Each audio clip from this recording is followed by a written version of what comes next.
Jay, that's strangely close to Daniel Jones from the Giants. Daniel, is that you? Beat the Chiefs. Show me. If the Broncos and Russell Wilson can show me that they can beat the Chiefs, then I will start believing. The crowd up. And so are this defense, and Kansas City won't snap the ball again. The Denver Broncos have beaten the Kansas City Chiefs. David Montgomery on the Lions, former Bear, gonna make this his revenge game for sure. David Montgomery gets the touchdown that ices the game. No! And there's a flag. There's flags. There's flags. There's flags. There's flags. Snap. Hold. Kick. Denver wins! Denver wins! Let's go! They open. No! What happened? Oh shit. Right, opening kickoff is going to be a touchback. That is the most angry my own intro has ever made me. I'm like, shut the fuck up. I'm trying to hear the game, but if I turn it up, all I'm turning up is me. But anyway, it's over. This is going to be Jared Stidham's first pass attempt in 749 days. If you're watching this live, that means I survived the storm. Fingers crossed that we can remain live this entire game without losing internet as the storm's coming down here. Broncos starting with the ball. First play of the AFC Championship. Let's see what Sean wants to do. Under center, snap, and it's going to be a handoff, and it's going to be a 1-yard gain. And I don't like how slow Harvey took that handoff. Get the ball, fucking go. Come on.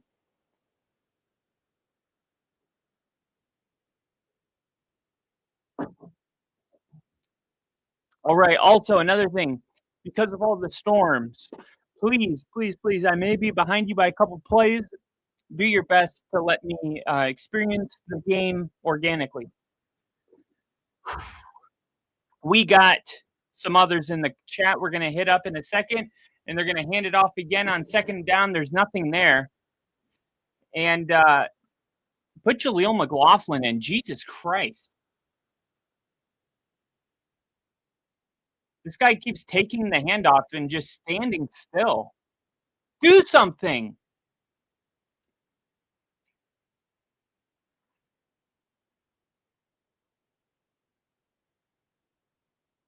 Yeah, throw the ball on early downs. I agree. This is so fucking stupid. Let's go. I'd rather you freaking run it on second and long. Come on. Here we go. Stidham, rolling, and he's just got to throw it away.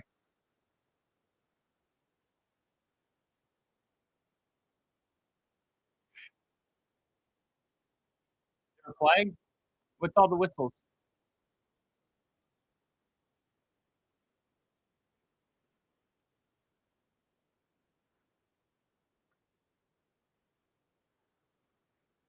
God.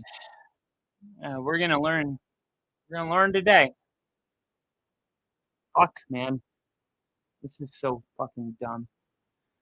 And I'm also so happy. So weird. No, the fucking worst start of the season, easily.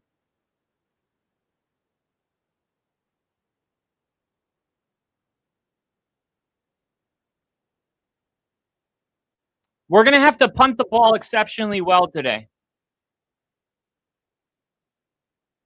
We got Daniel Barry Sports Highlights in the chat. Give it up for Daniel Barry Sports Highlights. Like they said earlier today,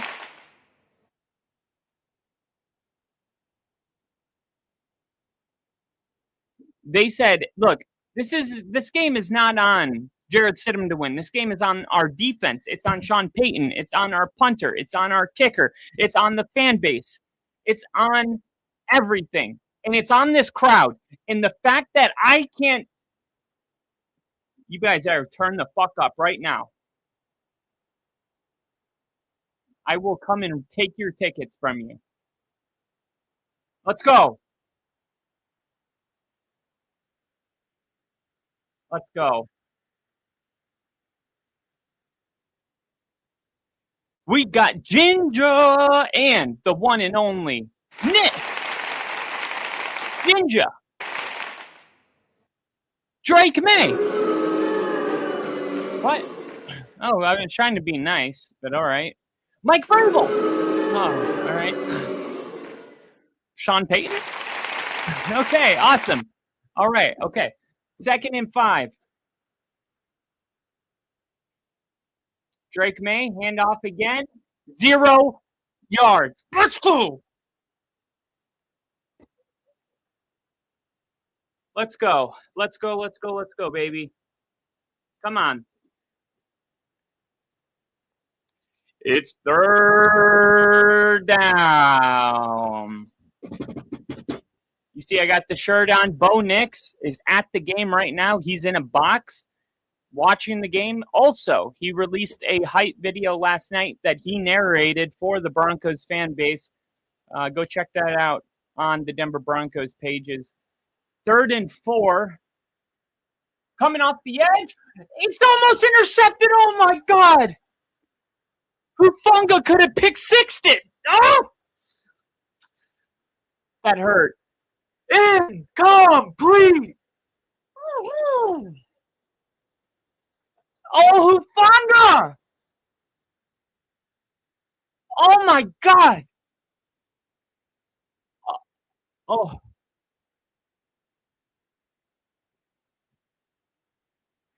Here we go. Marvin Mims will be returning the punt. He is my X factor today. Watch out for Marvin Mims. A playmaker, and you don't need the quarterback to get him the ball on a punt return. This one is going to be returned, but I like the balls, but there was no way he was going to get away. Got to have better blocking as well. Next drive, first play action, deep shot. I love it. I love it. Let's see if we're Stidham or Dundum today. We're going to be all right. We're going to be all right. Come on 3-2 offensive disaster that we win. A 3-2 game? No. Got a Drew Lock jersey today. I put a lot of thought into my conference championship outfit. At the end of the day, there's only one real option, and it was this. I mean,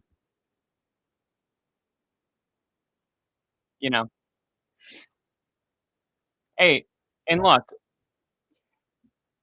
for all the people that have said, look, I still think Stidham's going to look good in this game. I'm not going to go crazy because of one throw. He had one pass attempt.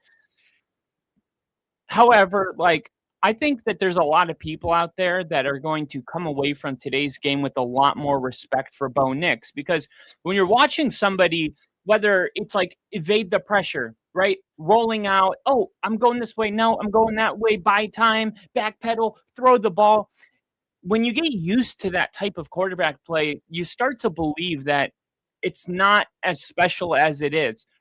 Then somebody comes into the game where we're the only team that hasn't had our backup quarterback attempt a single pass today.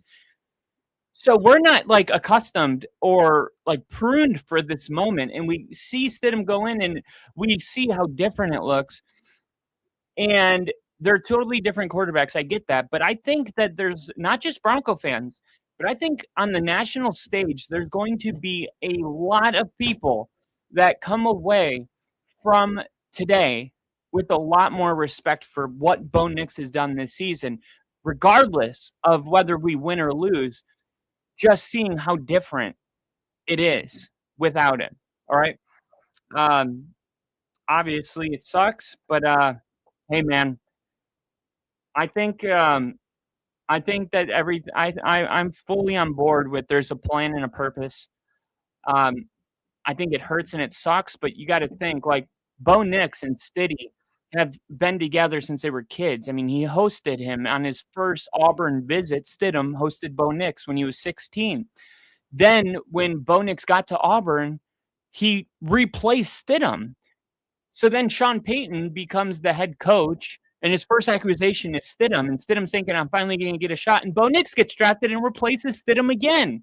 But this is the thing. They're best friends, and I think this gives Stidham an opportunity to win 2 football games, change his life, and when Bo Nix comes back, and who knows what he could do.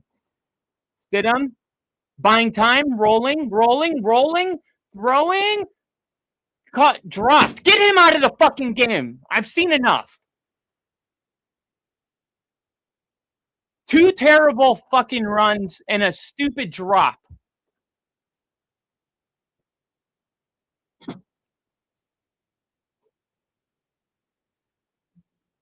I'm done with RJ Harvey for at least 2 drives. I don't want to see him in the game.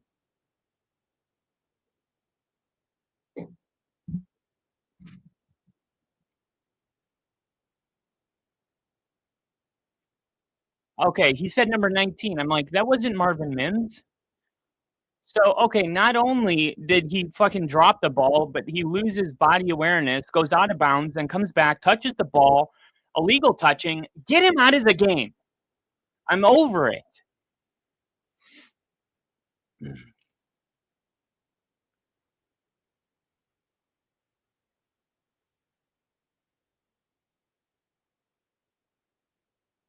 Come on, Stidham. Quick throw.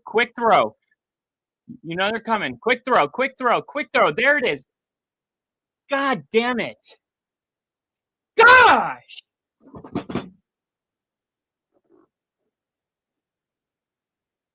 Two giant plays off the field right now. Why are you trying to catch it with one hand like that?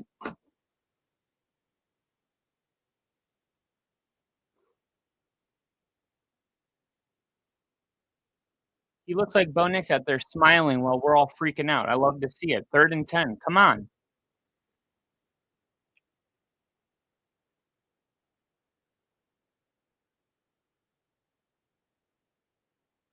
Nix or fucking Stidham got him all the way down to the 5. Marvin Mims. Yes.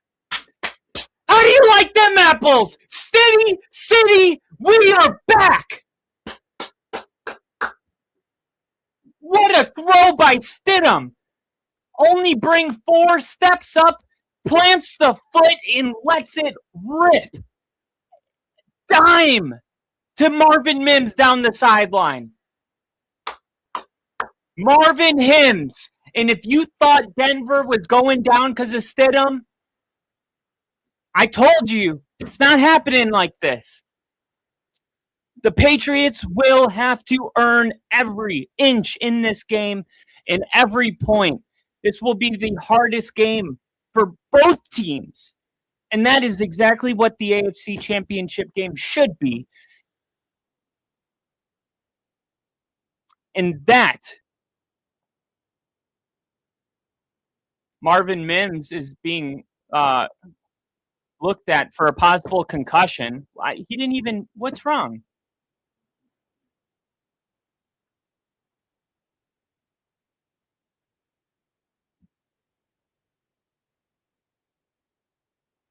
That play right there is huge for confidence.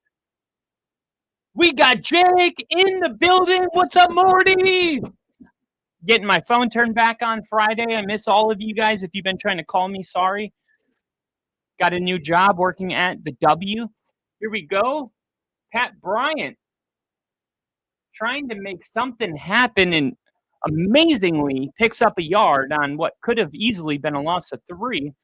He is playing with the Guardian cap on because of that concussion yesterday, but Sean Payton said in the press conference on Tuesday that he's been asymptomatic all week, and therefore we all expected him to play, but we expected the Guardian cap because he had been practicing all week with the Guardian cap.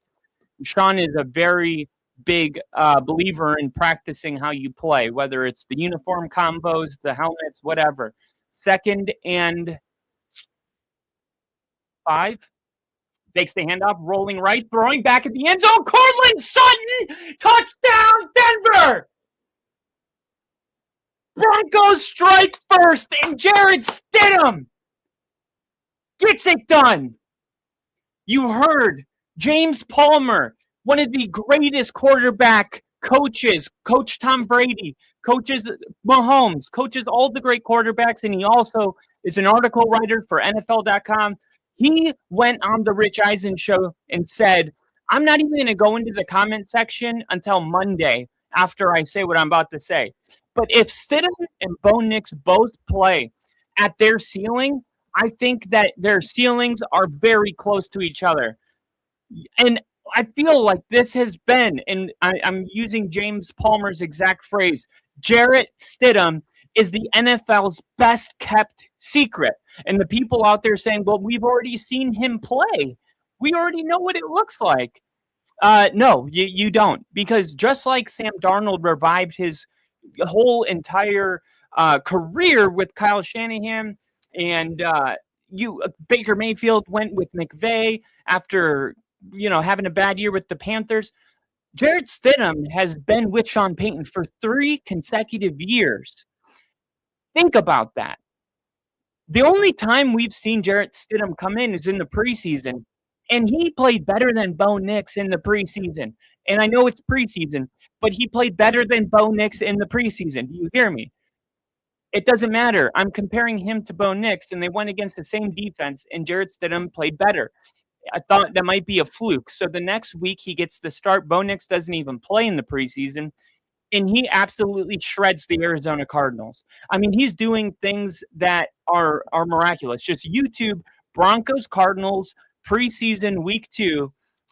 Don't even Google Jarrett Stidham highlights. Just Google the game highlights, and you'll see for yourself. So when Bo Nix went down, I was devastated for Bo Nix, period. I'm still sad for Bo Nix. But as a fan, in no way did I think our season was even remotely over. I thought we lose some mobility with Jarrett Stidham, right? There's certain things he just can't do that Bo Nix can do. But I feel like both of these quarterbacks are capable of running this offense at a high level. I heard Rex Ryan on the pregame show saying they're going to want to just hand the ball off, take the full 35 seconds on the play clock between plays, slow the game down. I'm like, you have no idea what you're talking about. If Sean Payton had to do that because of a backup quarterback situation, he would not have paid Jarrett Stidham the second highest of every backup in the league. He's highly paid because he's able to come in and run this offense. And if you think about it, Jarrett Stidham was actually originally, before he was in Auburn, he was with what's the Texas small school, Waco, Texas. He was with hold on. Baylor in Art Briles' system. And Art Briles came from high school. It was a high school level system. So then he went from that. I mean, think about that system. No progressions, no protection accountability, no responsibilities at the line of scrimmage. He went from that to Auburn with Gus Malzahn, who has had no success with quarterbacks besides Cam Newton. And then he went from that to getting drafted to the Patriots in the 4th round and backing up Tom Brady, who is in year 11 of his system with Josh McDaniels, how complex that system was. The fact that it was like a 5th grader walking into calculus and learning calculus. So when it comes to his mental aptitude, Jarrett Stidham has it, like with all the elite quarterbacks. So that's why Sean and me say watch out, because he's got it. But this defense is going to have to hold. 1st and 10. Drake May throwing the ball, and it's going to go to Diggs on 1st down. Part of me wonders if Sean came out and ran the ball on 1st down and 2nd down and then had a very conservative 3rd down was to make the Patriots feel like they were going to be conservative. And then the next time the Broncos got the ball, they're, ripping it. I don't know. I'm just wondering if that was part of the setup here, part of the mental gymnastics by Sean. We'll have to wait for the post-game presser. 2nd and 6. Handoff, and this is going to be Stevenson, and he's going to be a yard short. Dre Greenlaw there on the coverage. We got KC in the chat. We got Lil T. in the chat, 100%. Pumped for the slate. How you doing, dog? Good. You guys talking? Love it. Love you guys in the chat, man. It's been a long year. 3rd and 1. Let's see if Denver can be good in short yardage situations. Oh, it looks like enough for the first, but it was close. And I got to say, I'm loving the defense so far, but here we go. This is the coldest game that the Broncos have played. You can see the field is actually a little yellow. This is actually the worst I've seen the field since the new owners have taken over. I know it has to do with the snow and all of that. I'm just calling a spade here. 1st and 10, Drake May, shotgun. 8:20 left in the first, and pressure coming off the... Yes! Big time hit. Jaquan McMillan, who we are only in this game because of him. That is my X factor last week, making the play, and that's an unbelievable. Look at that. He didn't make the tackle. I want to see him wrap up there, but how quick he is. He is just a football player, a nose for the ball. Those instincts that you're just like, I don't know, every time he's on the field, he finds the ball. That's Jaquan McMillan. I love seeing him on the field early in the game.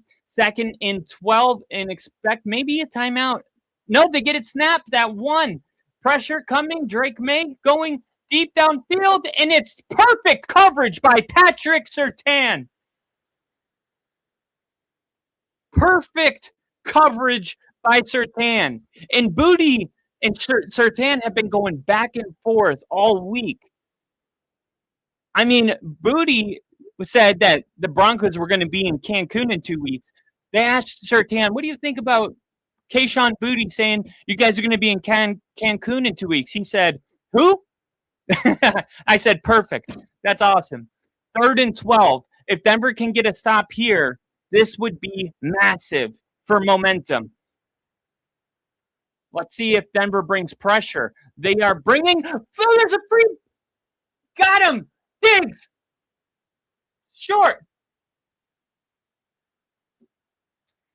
Why does Stephon Diggs want a flag there? It's ridiculous. It wasn't even a hard hit. I saw Diggs in the pregame trying to hype everyone up. We did not come this far. Or no, you know what bothered me about it? He didn't say, we did not come this far. He said, I did not come this far. And I thought, bro, you're on a team. Like, this isn't about you. I know you don't understand that. That's why you bounce around to team to team to team. But fuck you for even saying, like, you guys owe me. You just got here. You literally just got here. And Denver's going to have good starting field position. And Jinja, thank you for asking. Funny enough, it's not funny at all, but you want to see what I got? Look, this is my window. This is my bedroom window that I'm looking out of as I record this game. And, I still got power, and that's all I could ask for. And also, all these trees that fell down, they missed our balcony in our house. You know what I mean? So we are good. We are good. I agree with that, Kyle. There's a dude on my work crew that says, get off my lot and shit. Like, we aren't a team. I hate that shit, dude. I hate that so much. Because if you really want your employees to buy in and care about your lot, if that's what you think it is, you think it's yours, then you want them to take ownership over it. That's the only way they take accountability, right? When you drive a rental, I don't know, this is kind of a bad example because I guess some people drive them like terribly, but I don't. I always drive them like I own them because I don't want to get in any trouble. I don't want to have to owe any money. But if I was driving an abandoned car, shit, I would be doing whatever in it. I'd be like, who cares? This doesn't belong to me. I'm not responsible for it. The first step to making people accountable is to giving them a sense of pride. And that's what's deteriorating society today, is that nobody can afford a house and they're renting. And when you don't own your car and you don't own a house and everything you have is rented, it's hard to have ownership, that ownership feeling, which comes with the sense of pride. And you can stand up with your chest. I'm a homeowner. We don't have that really in our generation right now, and look what it's doing to us. So if I were the manager, the first thing I would do is make sure that everybody that worked in my lot felt like it was their lot as well. That's the only way, man. It's the only way.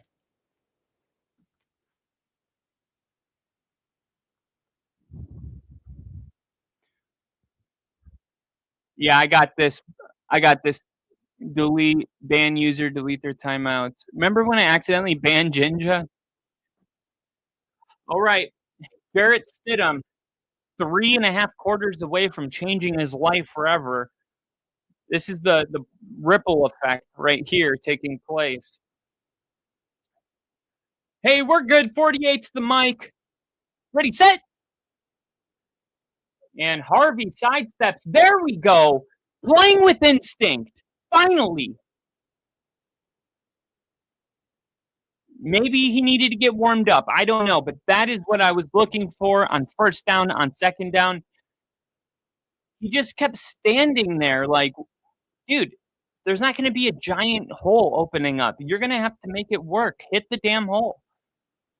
And I know it's difficult as a running back to balance between patience and aggressiveness. And he's a rookie. So, look, it's the AFC Championship game. Tensions are high. Hopefully, he'll settle into this game because he's been a huge part of a lot of our wins this year. Fakes the handoff, rolling right. Stidham now throwing it first down to the one, Pat Bryant. I think what people are missing with the Broncos game against Buffalo last year is that Bo Nix did not just outplay Josh Allen. He did, but this is the other thing he did. The other thing he did was do it without Troy Franklin, without Pat Bryant. So the number 2, the number 3, and then Cortland Sutton didn't have a catch till there's 5 minutes left in the fourth quarter. It's a miracle that Bo Nix had the day he had with whatever he had to go with. It was Marvin Mims who had 8 targets and 8 catches. It's a keeper. And Stidham picks up 9. What a run there and a great play call. Look at that. You can see here. Oh, man. That is one of those plays that when you have Bo Nix, you have to pay more attention to stuff like that. So you can get away with a little bit more catching them off guard with City. Hey, we're good. 2nd and 2. Here we go. Handoff. And this is going to be a yard short. It's going to be a yard short. First down. I think they're going to challenge this. I don't know if Vrabel. I don't know if Vrabel thinks it's worth it to challenge this. It looks like they're going to let it ride. Yeah.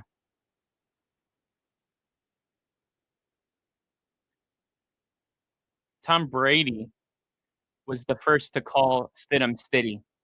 And we're going to need him to play like Tom Brady today. Oh, handoff goes for a gain of 1. And that was great because if it would have been a play action, it would have been a loss of 7. New England picking up the pressure here now that they're flirting with field goal range. I'm hearing double whistles. I'm seeing a timeout potentially. an injured Patriot, Robert Slane.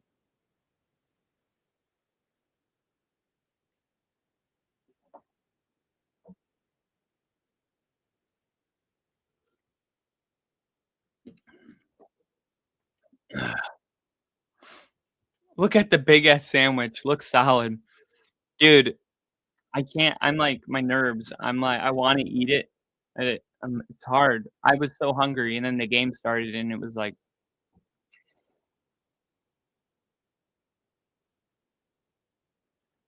appreciate that, Ginge. Don't forget to like, hit that sub button. Let's go, Broncos country. And if you're Patriots fans, you're welcome too. Obviously, I won't be celebrating with you on Patriot plays, but good luck, and I hope your boy is all right. Sutton has gone from no playoff appearances to AFC championships in 2 years. AFC championship, but yes. And so has Garrett Bowles. And I made something, and I can't wait to share it with you. Last night, I'm going to show you on the next commercial because it's about a 4-minute video, and I worked on this for 5 hours last night. It was pretty much a hype video for the AFC Championship game. It has a total of 3 views on YouTube. That's amazing for the amount of effort I put into that. 3 people. That's crazy work. Good thing I love what I do, or I wouldn't do it.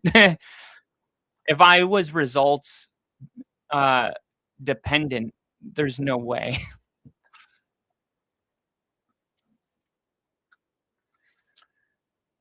All right.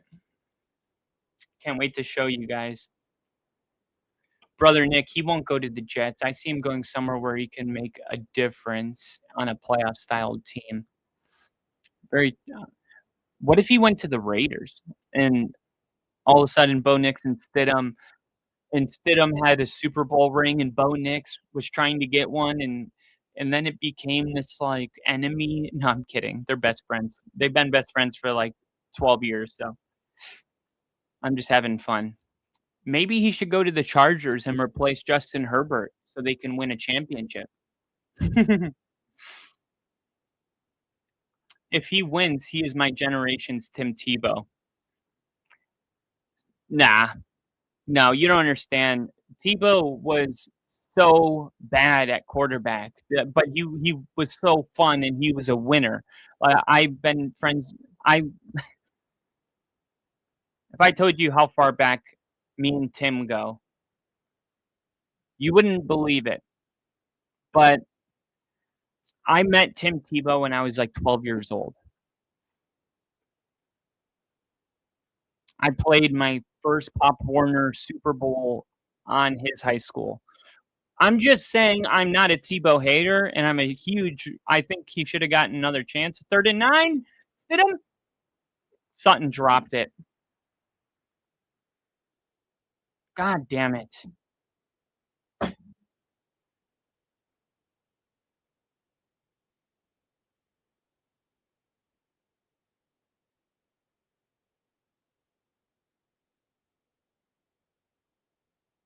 That's a great throw. Sutton's got to catch the fucking ball.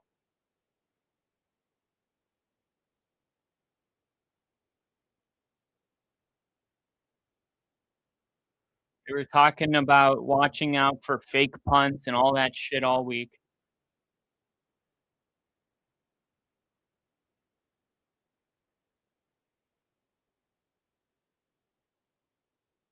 So it's going to the 20. You idiot. What's the point of punting from the 45 if you can't pin them deep? Come on. You can't put it on the 10 at least? Jesus.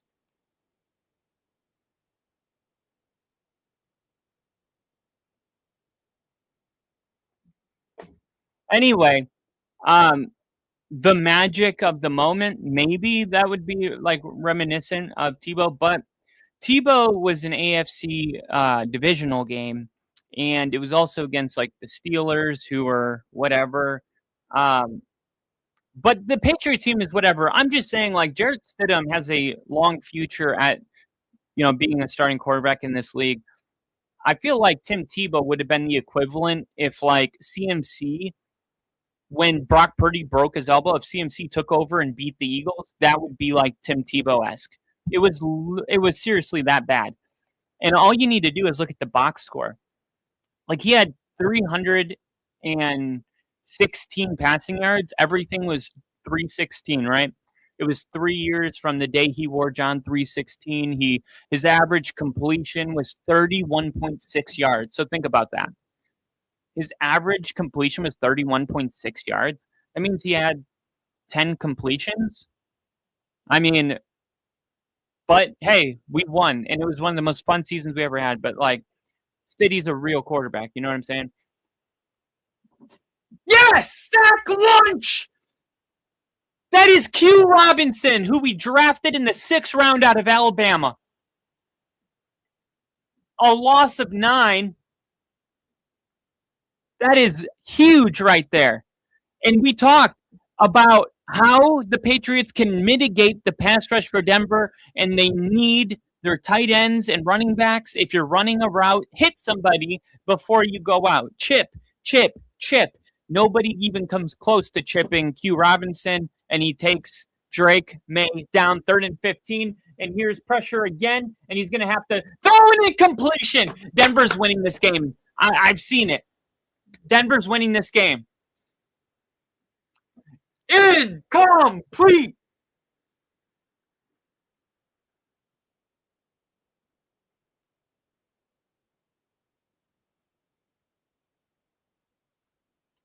Drake May looks more uncomfortable than Jarrett Stidham. Honestly. Now, Drake May's playing on the road, so there's that. Here's a return, and Mims goes down right away. But somebody hit somebody on special teams. Is JL Skinner? He was questionable, and so was Devin Key, 2 of our best special teams guys. I'm starting to wonder if they got ruled out.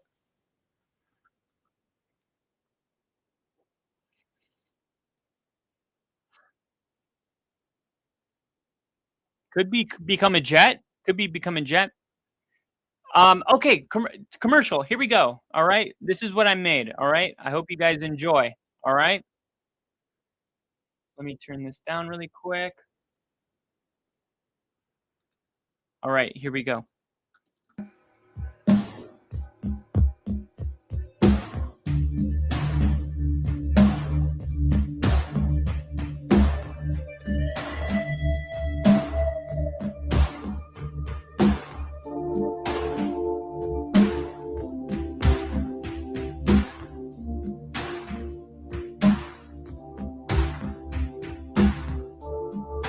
Feel it coming in the air tonight.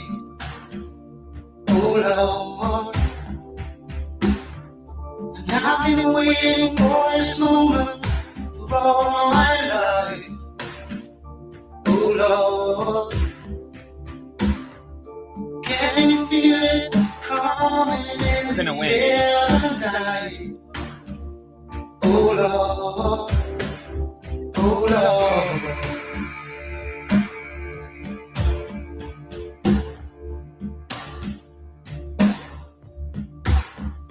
well, if you told me you were drowning, I would not lend a hand. I've seen your face before, my friend, but I don't know if you know who I am. Allen steps, throws, pass caught, and the tight end takes a wicked shot. I saw it with my own 2 eyes, so you could wipe off that grin. I know where you've been. It's all been a pack of lies, and I can feel it coming in the air tonight. Oh Lord. Well, I've been waiting for this moment for all my life. Lord, I can feel it coming in the air tonight. Oh Lord, oh Lord.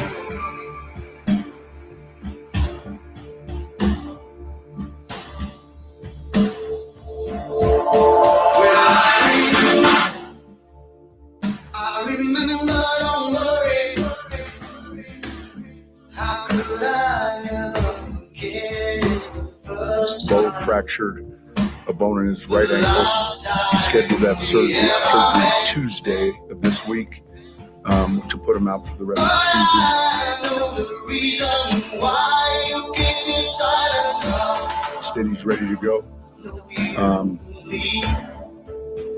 The hurt doesn't show, but the pain still grows. Some stranger to you and me.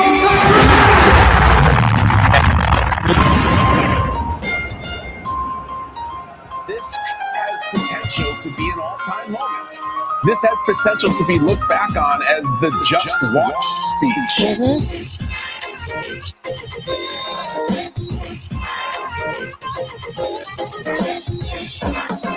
Allen steps, throws, pass caught in the front end. Takes a wicked shot from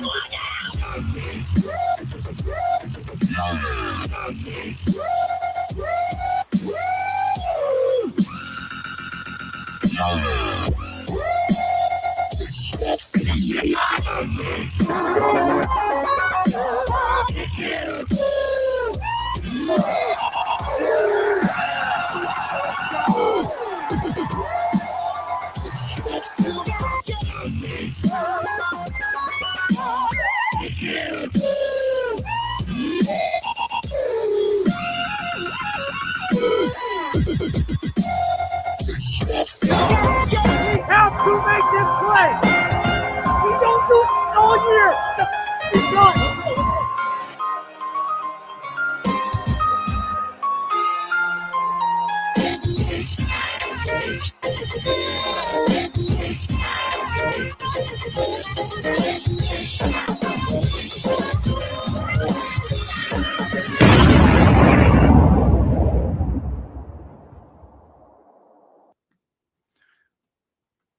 All right. So that was finished around 2:30 this morning, and it was a lot of fun making that. And thanks, Ginger. Actually, I had the original transition song-wise. It went from "I can feel it coming here today." Oh, I've been waiting for this moment all my life. Oh, and then when it goes do do do do do do do do, and it went to this instead.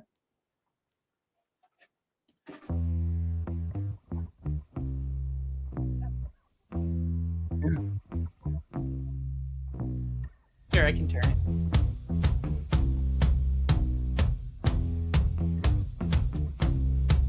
I'm gonna fight 'em all. A 7-nation army couldn't hold me back. They're gonna rip it off.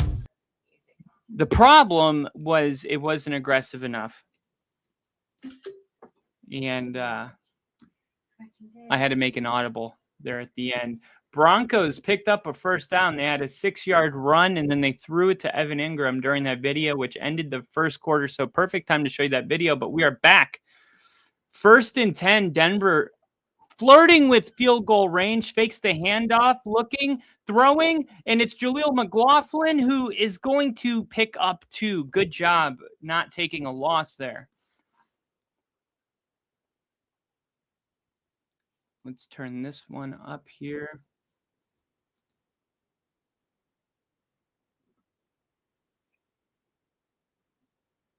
The music was sweet with it. Mary! Everyone says hi. Oh, hi.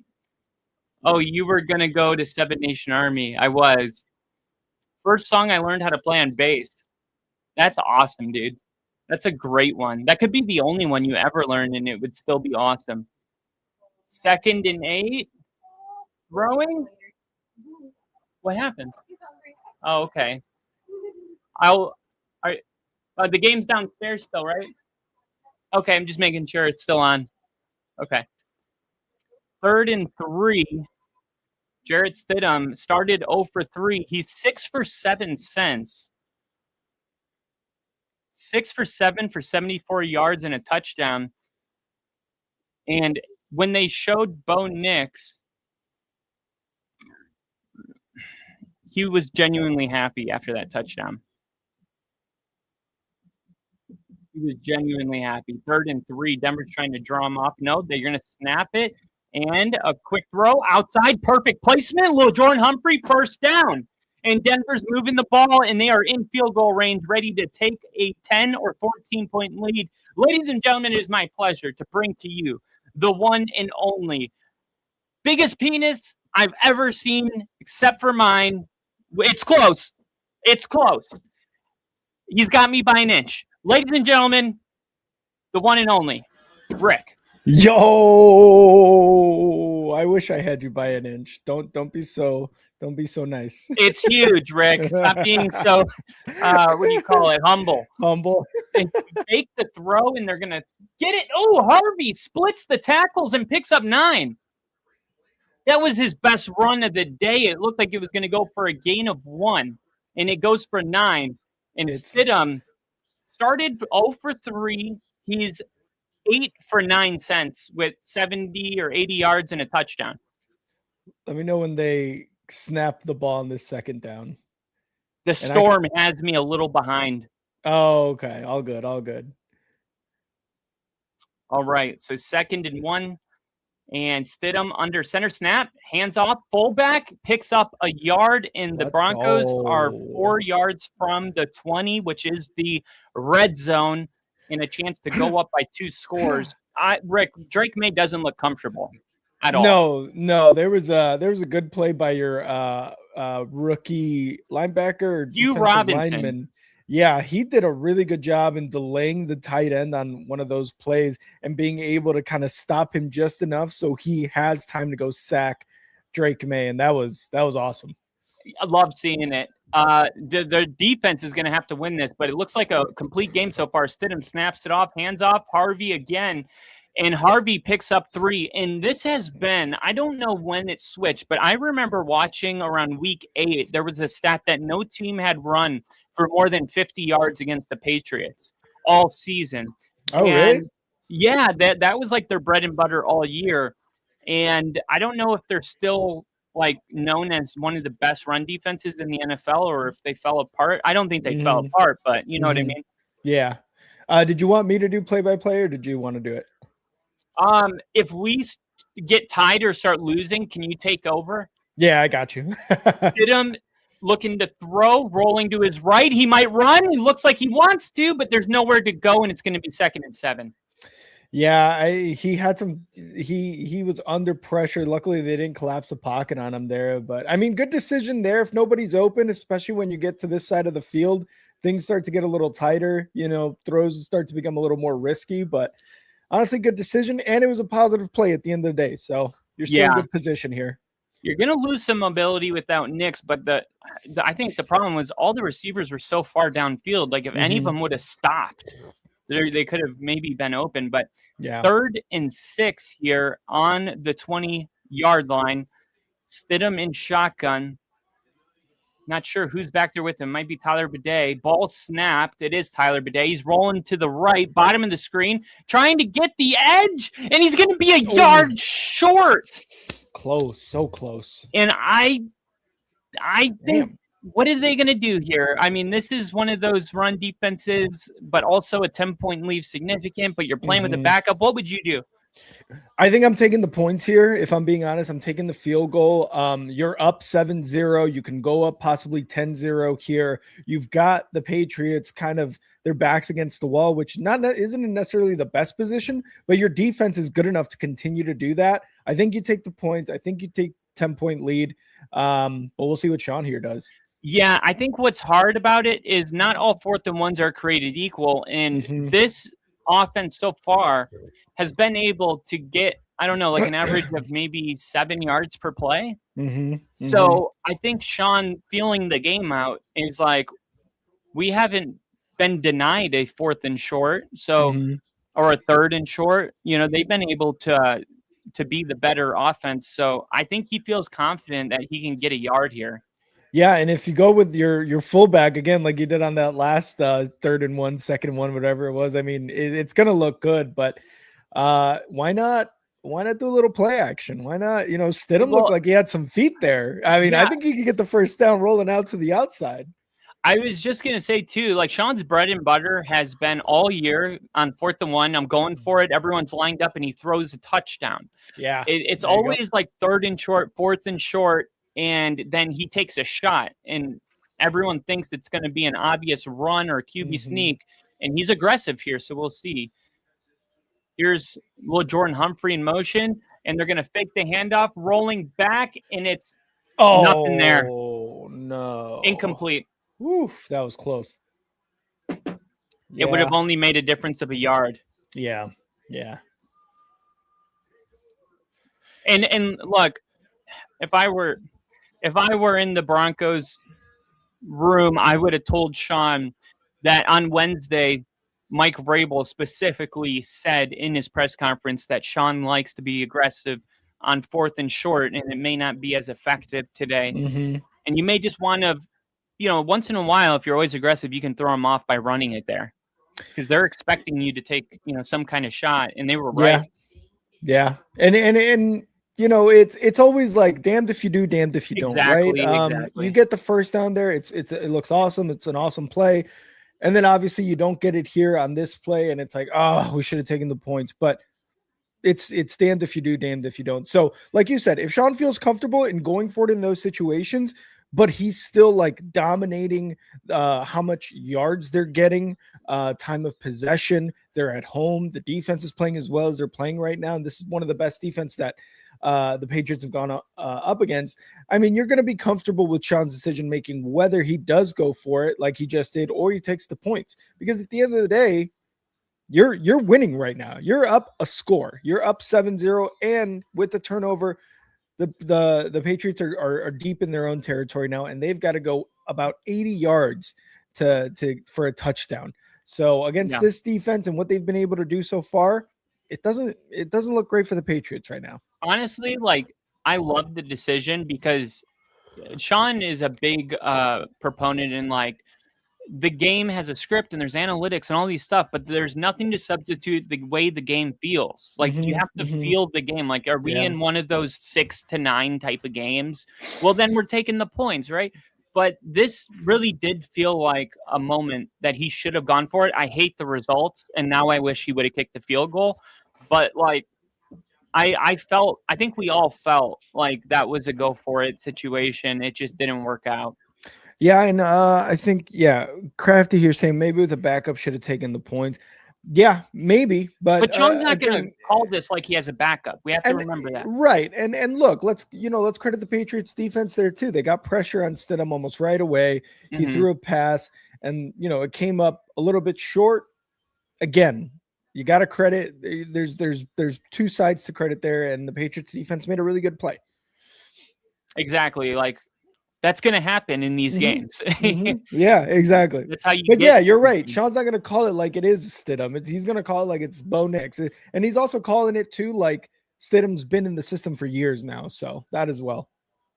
Got the decibels up to 114 decibels, which is significant damage with long exposure. Here we go.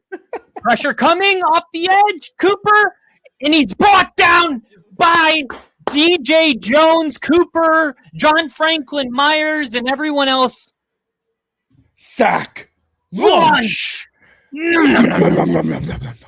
Jonathan Cooper, man, he's been able to get home and not complete the job this playoff series, but luckily he was able to at least slow him down enough for DJ Jones to do it.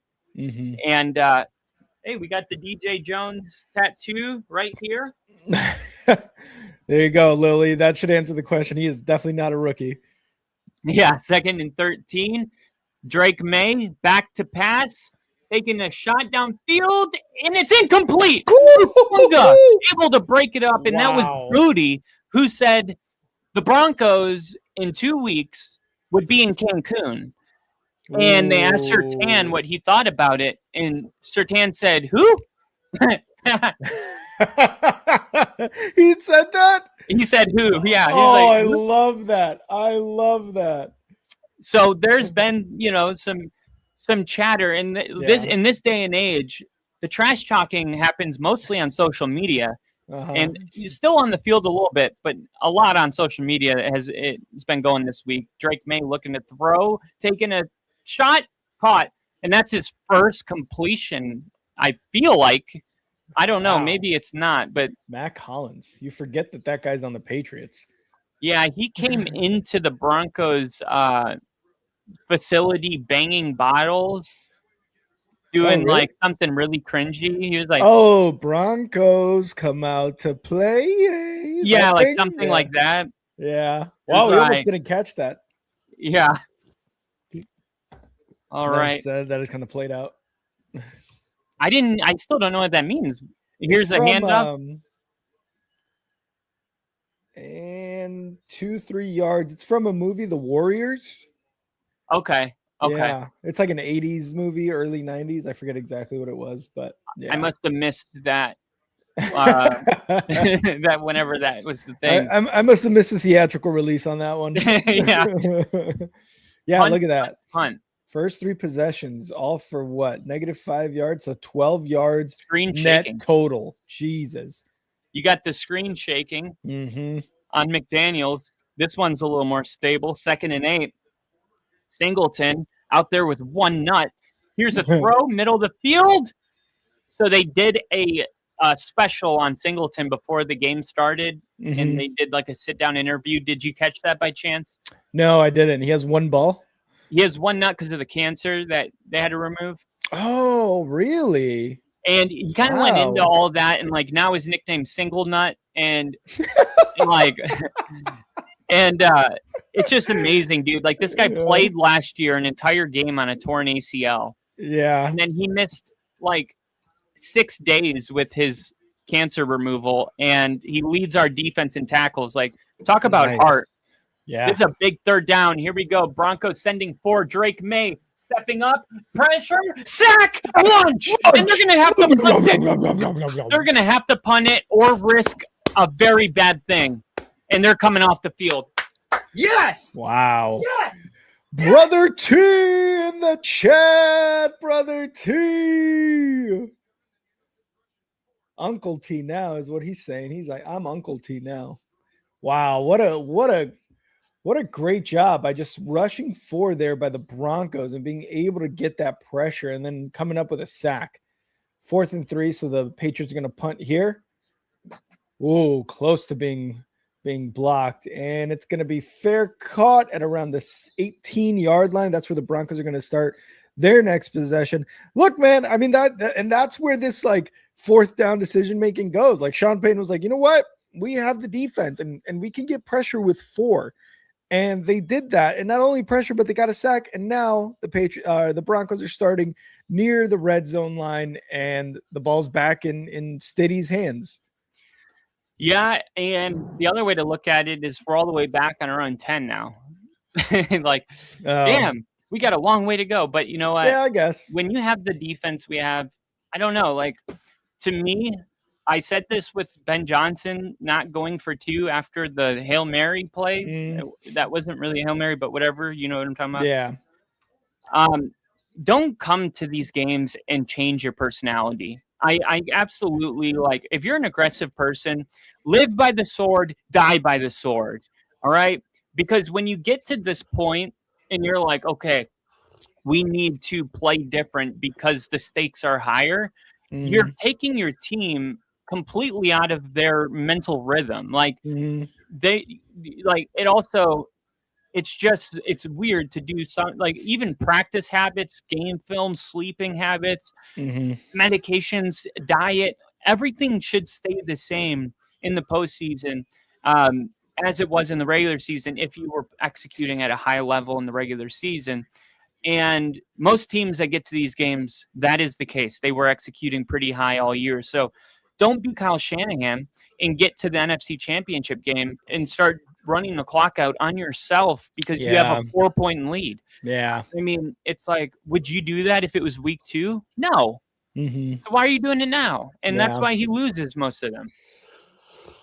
So that's why he hasn't won the Super Bowl. I mean, it's pretty obvious too. Like you're saying, like if you're going to change because the stakes are a little bit higher, then the result is going to change. The team psyche that you were talking about, it does tend to change because there's times too when you see quarterbacks kind of staying on the field on those fourth downs, right? And you're, as a fan, you're almost expecting the coach to just be like, yeah, let's go for it. And then it changes up and it's like, in these situations, we're going for it. So what changed, right? Oh, because it's the championship game, because it's the divisional game, because we're in the playoffs for the first time in a long time. Why are we doing that? So yes. I agree. It just goes to show too, like the amount of pressure that these guys are in to execute. And, you know, you take a loss hard like I did last week. And, you know, you start mother effing certain people and then you kind of take a couple days and you're like, you know what? There's no point for that. We're still good. We're still on a really good trajectory. Yeah. But the amount of pressure on these guys is massive. Oh, yeah. I mean, they got the whole city on them. Mm-hmm. And right now, Stiddy has the whole city on him. Here's first and 10, handoff up the middle. Harvey rolls out of it, picks up 5. That's a good run right there. Very good run. Able to make that first guy miss. Does a nice little spin move and gets a 5-yard carry there. For something that seemed just to kind of wasn't going to go for maybe even 2 yards, but he's able to get a good chunk of yardage there. You keep doing that, man. What did we say on Thursday? Get that running game going, and it's going to open everything up for Stidham. Absolutely, absolutely. 2nd and 5. Shotgun for Stiddy, and he's got RJ Harvey back there with them. LJ Humphrey on top of the screen. Quick throw, and it's a little behind Sutton. Yeah. Still, that's his second should have caught today. Yeah, that was a little bit behind Cortland Sutton, and the Patriot defender hits him in the back as soon as the ball got there. But I think, yeah, he throws that. Sutton has a much higher chance of catching that if it hits his numbers. Yeah. I still want to see Sutton come down with these because it's a backup. He doesn't have the timing down completely. You're going to have to be a little extraordinary today. 3rd and 5, shotgun. Stidham looking to pass, firing. Good throw. First down. There you go. And there's look at the poise right there by Stidham. Yep. Pocket collapsing all over him, in front of him, on his side, from behind him too. You saw that there. And he's still able to take 1 or 2 steps inside the pocket, see that he's got Mims coming across, and he makes that decision. He said, this is going to be my best shot right here for that first down. Makes the throw. Mims outstretches enough for that first down. And it's a new set of downs for the Broncos here. Good job. I'm seeing the extension. Mine paused for just a second. I see Stidham going with a finger pointing. And Eagle view. And now I see Stidham pointing at the Patriots. Let me know when they snap. And Eagle view. And snap. Handoff. This is McLaughlin who picks up 5. Another good run. It seems like everybody's doing it, man, whether it's RJ Harvey, McLaughlin. I know they had mentioned his name earlier on the broadcast for McLaughlin. How is number there only 38. 4 minutes left in the half? Yeah, I know. Where did the game go? This game is going by quick. Damn it. Pat Bryant's questionable to come back. Oh, my gosh. Come on, man. All right, whatever. 2nd and 5. Stidham under center here. Handoff, and it's going to go to McLaughlin, and he's going to pick up another 3. So 3rd and 2 coming up. And I think Denver's comfortable with the script they're in right now, but at the same time, it makes me uncomfortable. It makes me uncomfortable how easy it would be for New England to take a lead right now. Yeah, and that's kind of the pros and cons of being able to eat up a lot of clock. when it's only a 1-score game right now. So I totally get it. I've been in games like this, like with the Bears, where it's uncomfortable. Here we go. 3rd and 4. I don't get it. So what? He gained 1 yard? Yeah, I guess so. Okay. 3rd and 4. And Stidham backpedaling. That's just a broken screenplay. The whistle blew, though. Yeah. So they call it a fumble, and there's a flag. Let's see what the call is. We have the refs talking about it right now. There's a flag on the field. 2 minutes, 50 seconds left. Got the ref next to Vrabel talking to him, explaining the situation. We'll see what they say. Ellis is saying touchdown. Intentional grounding. So intentional grounding on Stiddy here. They call a forward pass, so it's not a fumble for a touchdown, and Vrabel had the challenge flag in his hand. We'll see what he does. Yeah, it looked like he was shoveling. Yeah, it looks like he was shoveling the pass there. Yeah. There was no one open either. Yeah. It looked like he was out of the tackle box, though, no? I can never. Is it because no one's in the area? Yeah, and Vrabel's still drawing at the officials here.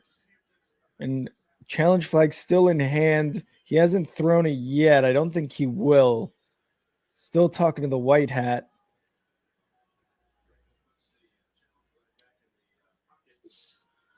So pump fake. Oh, That's man. Forward. It's forward from Stidham.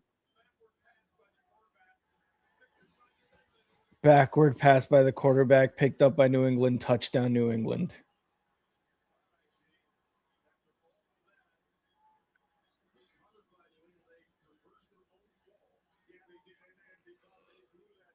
So the backward pass. What about blowing it?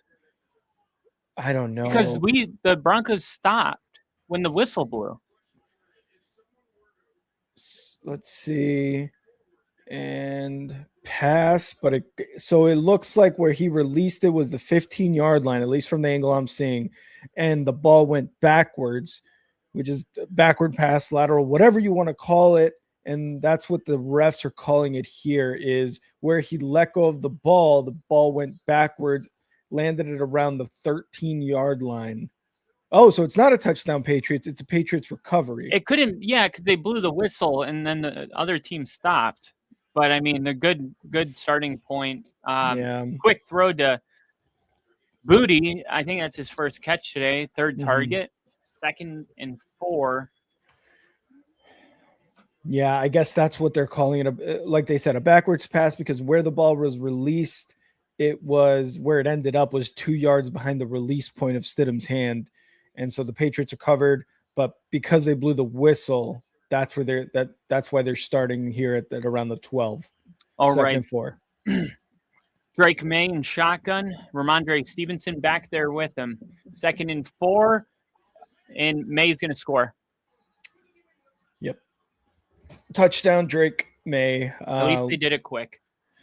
Yeah, there's still over 2 minutes left, but the game is tied now. Well, not tied, but 7-6 Broncos on a quarterback sneak play. Well, quarterback run play, I guess we'll call it.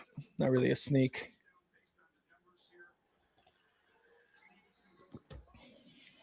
I mean, I say this all the time, but like, not all tie games are created equal. And if that's what has to happen for the Patriots to get on the board, then I don't know. We'll see how many times that happens. Yeah, because exactly. I don't think it's the best strategy.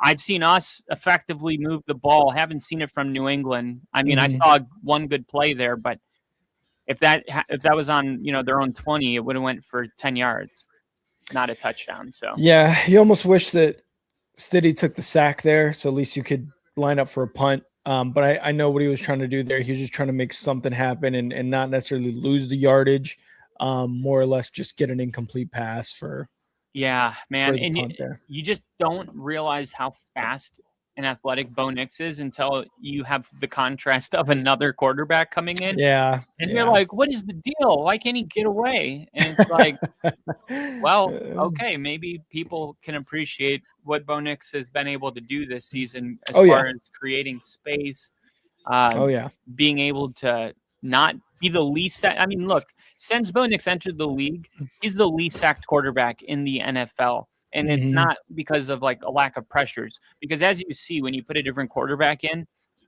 there's all the sacks. I mean, they're there. It's just Bo Nix is able to get away from them with his speed. And I think it's something that is very underrated with Bo. I think it's one of the biggest things because, like, when you don't take a sack, you got a more manageable third down, and that creates first downs, and sacks are drive killers. I mean, they're as bad as penalties. And when maybe one alone doesn't seem like it, but when you add them all up at the end of the game, it can be the difference of winning and losing. And yeah, I'd like to see what like an average starting quarterback's sack yardage total is in that season, because like you said, a 3-yard sack, okay, in the situation, maybe not the worst thing in the world, but if you take at least 2 to 3 of those a game, you know, that's 9 yards. That's putting you out of a position for a field goal, possibly. That's putting you out of position for a more manageable first, like you're talking about. And then you have that over an entire season. You're like, then you play the what if game, and that's the worst mindset you can be in. Yeah, and that was a big reason Sean moved off Russ. And the first thing he said was quarterback sacks is a quarterback stat. Yeah. And why I say that part of Nix's game's underrated is because he takes the fewest sacks of any quarterback since coming into the league. It's looked at as the best offensive line in the league. Now, I'm not saying we have a bad offensive line. I do think they're top 5, but they're good. They're not why Bo Nix was the least sacked quarterback. They play a part, but so does the quarterback. Yeah. And you're seeing all of the sacks that could have been. And Stidham's not like an unathletic guy either. Yeah, we just saw his run on the last drive before this one. Yeah, exactly. And it still looks so different, right? I mean, yeah. So but 2 minutes. He was quick though. Yeah, and just built different completely. Yeah. And they're two different types of quarterbacks, but as far as the playbook goes, it's gonna be the same type of game plan. Come on, don't load on me. 2 minutes and 10 seconds. Let me try to refresh here. Here we go. Crafting championships, 11 Super Bowl appearances, 6 Super Bowl titles for Kraft. All right, I got them lining up here. 1st and 10, I had to refresh. Okay. 2nd and 10, ball snapped. Stidham looking, and pressure again and rolling, and this time throws it away. So that was 2nd and 10? That was 1st and 10. Or 1st and 10? Okay. Let's see. What are they showing? What are you seeing right now? Jackson, the replay, Stidham running, throwing away. Ball hit the ground. Stidham's clapping his hands. Pressure, 0 for 5, sack, and a fumble. Not great under pressure. Let me know when they snap. Snap. Stidham looking. Quick throw. Caught. Wow. And it's good for a first down. RJ Nice. Harvey. I was terrified when you said, is that 1st or 2nd down? I said, oh, great. He throws it away on 2nd. Yeah, because I think you had when you had said that, I thought you had said 2nd and 10, and I was like, wait, 2nd and 10? That's why I asked, because I was still seeing the Kraft graphic up there about all his postseason stuff. Oh, fumble, touchdown, pretty much. Yeah. It did? You want me to put it back? If you have time. 1 second, I'm going to put the game back on for her. Yep. Hi, Rick. Hey, Mary. Bye, Rick. Bye, Mary.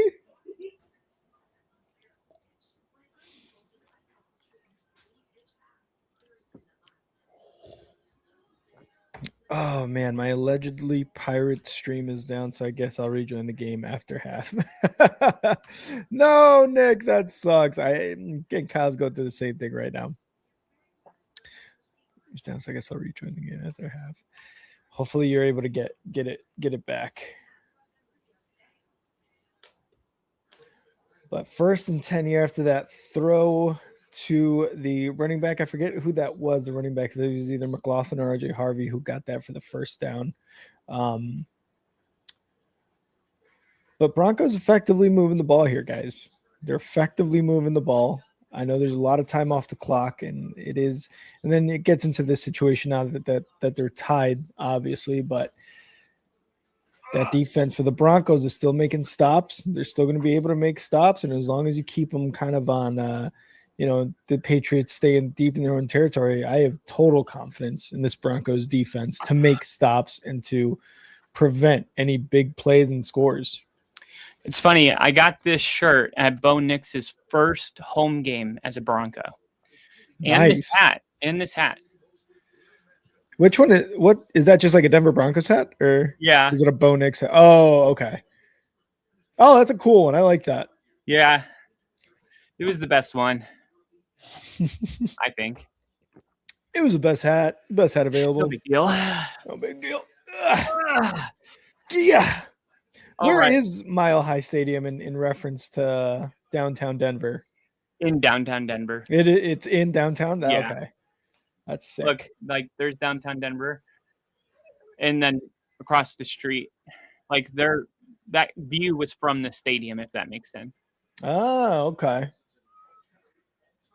Like there's a little separation, but it's not like what some stadiums aren't in their city. Yeah, like It's Dallas is like in the Arlington. separation is walking distance. Oh, It's that just on ain't. the Yeah, other- that's nice. All right, 1st and 10, City and shotgun, looking, dropping back, firing.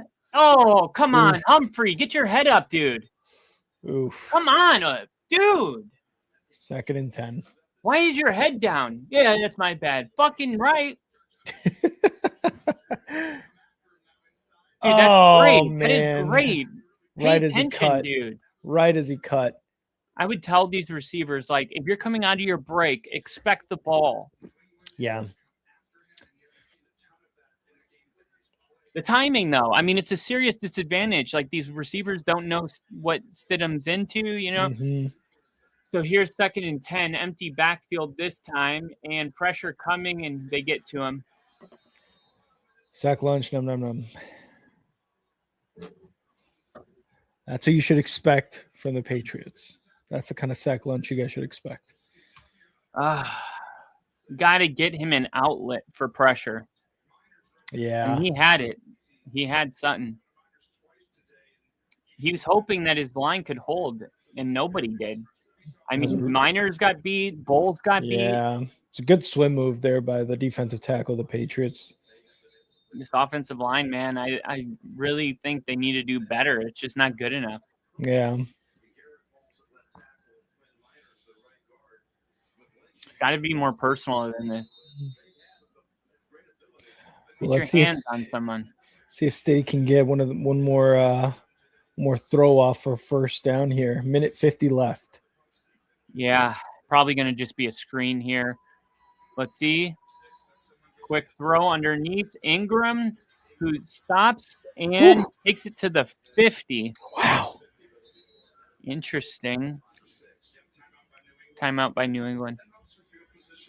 1:42 left, right around midfield. Ingram. This is the thing that I feel like NFL fans just across the board don't give enough credit, because Ingram there could have easily just been like, I'm just going to go get tackled, whatever. But he makes that move to see if there is something there where he can break it away to get that 1st down. And for players, in terms of effort, I think that needs to be applauded, because, anybody else, it's a big game, but anybody else, I think, just kind of, all right, I'm just going to get tackled here for a 7-yard gain and call it a whatever. But at least these guys, knowing what kind of game this is, put in that extra effort to see if they can make a move and break one. So yeah, credit to him. maybe even make it close enough to go for it. You never know. Exactly. Yeah. 4th and 6, and the ball is snapped. Let's see if we can get a good punt. Looks like a great angle. Yeah. And it's going to be fair caught at the 10. Nice. They got to go 90 yards. All right. And who knows, a strip sack. Yeah. Remember at the end of the Bills game, we got 10 points in the final 30 seconds or something, or 13 seconds, whatever it was. Yeah. That was ridiculous. Come on. This is when I say that the city needs to win this game. Like the crowd noise, the defense. Yep. 100%. These are the guys that need to get, just like Super Bowl 50, man. Mm-hmm. It was not Peyton Manning. He had like 112 yards. Like, we got to do this. Mm-hmm. They're going to hand it off. And 3 yards. Let him go. Yeah. Whistle blows, get your hands off them, but Ginge, Let's go. Vrabel's like, what are you doing?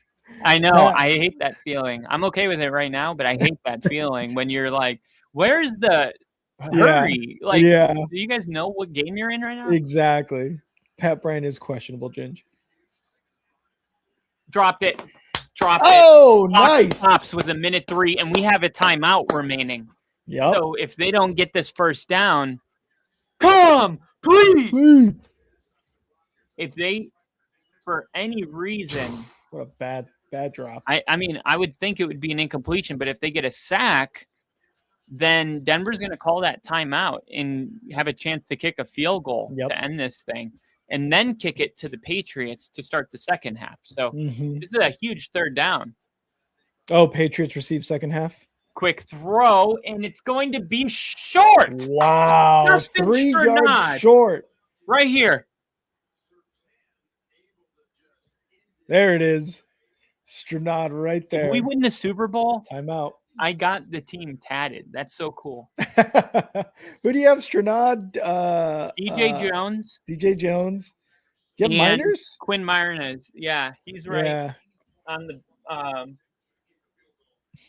yeah, there it is. 4th and 2. Still one of the craziest days ever. So much fun, though. Oh, I bet, dude. They're like, this guy's going to get our names tatted. That's fucking crazy. I know. Would I do it again? No. but did I do it? Yes. Yeah. This is going to be Mims' first return, and he gets it to the 50 nearly. Wow. That's already a good return. 48 seconds left. No timeouts for the Broncos. You get a couple plays, get 20, 25 yards. You're in good position to kick that field goal. And shit, why not? Let's get a touchdown, dude. Let's get a touchdown. And you know what? Like,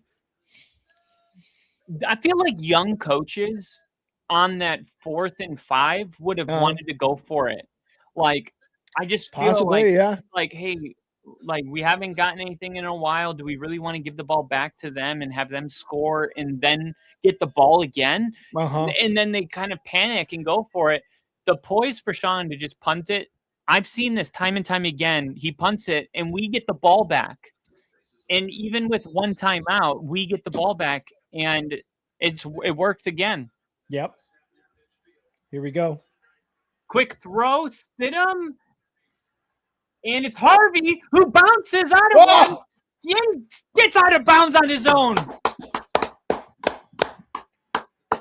Great. There we go. Job by Harvey there, not letting that first guy get the tackle, and he was hanging on from his shirt, from his undershirt, hanging on by a thread. Yeah, literally. That's crazy power, though. When someone has your shirt, like, and you just the grip go right through it like bubble gum.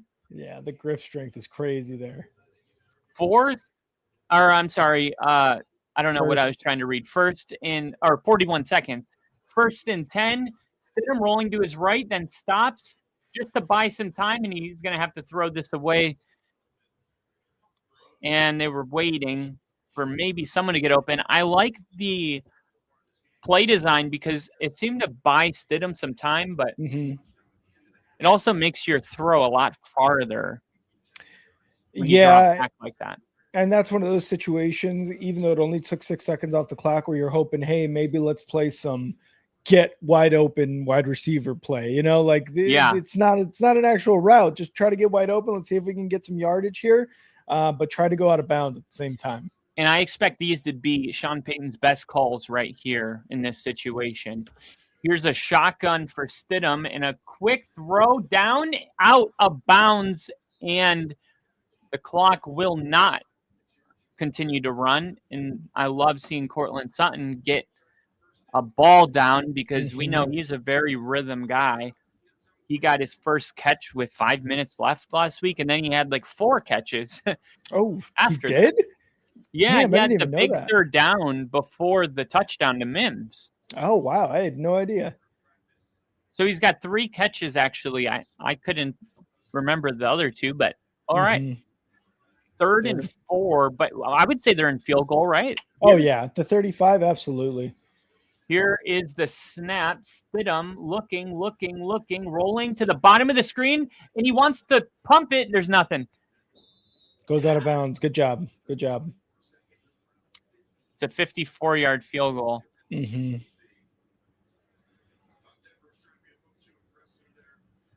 Ah, man, you really wanted at least a completion for an extra 5 yards, but well, I saw an interview with Will Lutz, and he's very like ultra calm, and this is on the longer side, but I feel comfortable with him.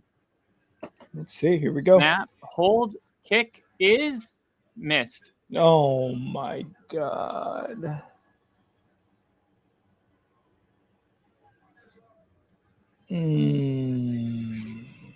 It turned on him and it went the wrong way. Yeah. And that ball hooked a lot. It hooked way too much. It to the left and it went to the right. It went out of the right. So missed it by a couple yards, I think. I guess with how much to the right. Kicking into the wind, so he didn't kick it hard enough to the left. So they got 20 seconds here for the Patriots to see what they can get going here for their kicker.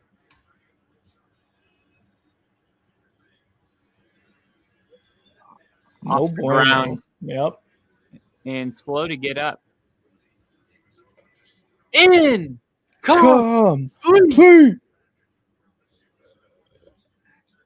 Yeah, there's something about Drake May's long ball right now. It seems pressure. Way too low. Yeah, I think he's almost anticipating the pressure from whether it's a 4-man rush or more, but it's almost like he's anticipating it, and he just cannot get good accuracy on those balls there. Yeah, only 41 passing yards. False start. Oh, I think that was Campbell. Is that Campbell? That is the first flag. What was the question? I think that was Will Campbell. Yeah, Yep, 66. Yep. Vrabel's like, oh. Yeah, trying to get ahead of Benito. Yeah. It's funny. I mean, Drake May's got 44 passing yards. If we had Bo Nix in this game, like, I'm not going to do that, but man. It's probably a different game. I agree. Here is Drake May backing up, taking a shot downfield. Incomplete. Oof. And that was Keyshawn Boutte, and Surtain was literally Velcroed to him. Yeah. Surtain just keeps up with all of these guys. What makes Surtain, I believe he'll go down as the greatest ever, is because he's a technician and he's fast, but he's 6'4". So, like, he's got the length, yeah. He's the total package at the position. And a lot of these technicians, like, they don't have that kind of size. It's very abnormal that he can do what he does at his height. Here's Drake May on 3rd and 15, stepping up, and Singleton trying to get there, and Drake May. Oh, and that's it. That's it. That is it. That's it. Get the fuck off the field. Vrabel is going to say something. He's talking to the refs. How does that Timeout at 1 second. How do you just accept his plea? I mean, you're not even going to review it. 3, 2, 1. Timeout. It looks like he had just gotten it off He's saying timeout even before he went down, and before the play was over. Yeah. So they're going to give him the 1 second. And Borregales, I believe, is the kicker for the Patriots, is going to attempt a 57? 63. 63. Holy crap. His long is 59. 63-yard attempt. The win just went from 7 to 4 to 6 to 5. Hold kick. Missed. Oh, man. He has the leg for it, though. That's wild. He did? I didn't think so. I thought it was like 10 yards short. Short? No. Let's see. I think it got there. Yeah, it went into the stands. Yeah, he's got the leg. Oh, my God. And this is in Denver, too. So the balls travel farther. And I think as soon as he kicked it, you saw Borregales kind of be like, damn it, I don't think that was a good one. So he's got the leg. Good thing he just kind of screwed it up there, going a little wide left, but tied 7-7 going into the half. New England getting the ball in the third quarter. Kyle, obviously, it's not the result you wanted, especially with how dominant the defense has been against Drake May and the Patriots. But how are you feeling right now, first half? I'm feeling pretty good. I mean, look, I can't really get what the results I want because my starting quarterback's in a box wearing a suit right now. So yeah, I got to be just grateful for the fact. Look, I think Stidham can do more. Mm-hmm. The offensive line has to be better because, we don't have Bo Nix's I'm just going to make it up and run away and make everyone miss, and it's taken for granted all year. And now people see, even if you put in another semi-athletic guy, if you don't protect better, look what he does when you got a clean pocket. And his throws, I mean, he went, I think, 8 for 8 since going 0 for 3, but he's still 0 for 10 when pressured. So it tells you everything you need to know.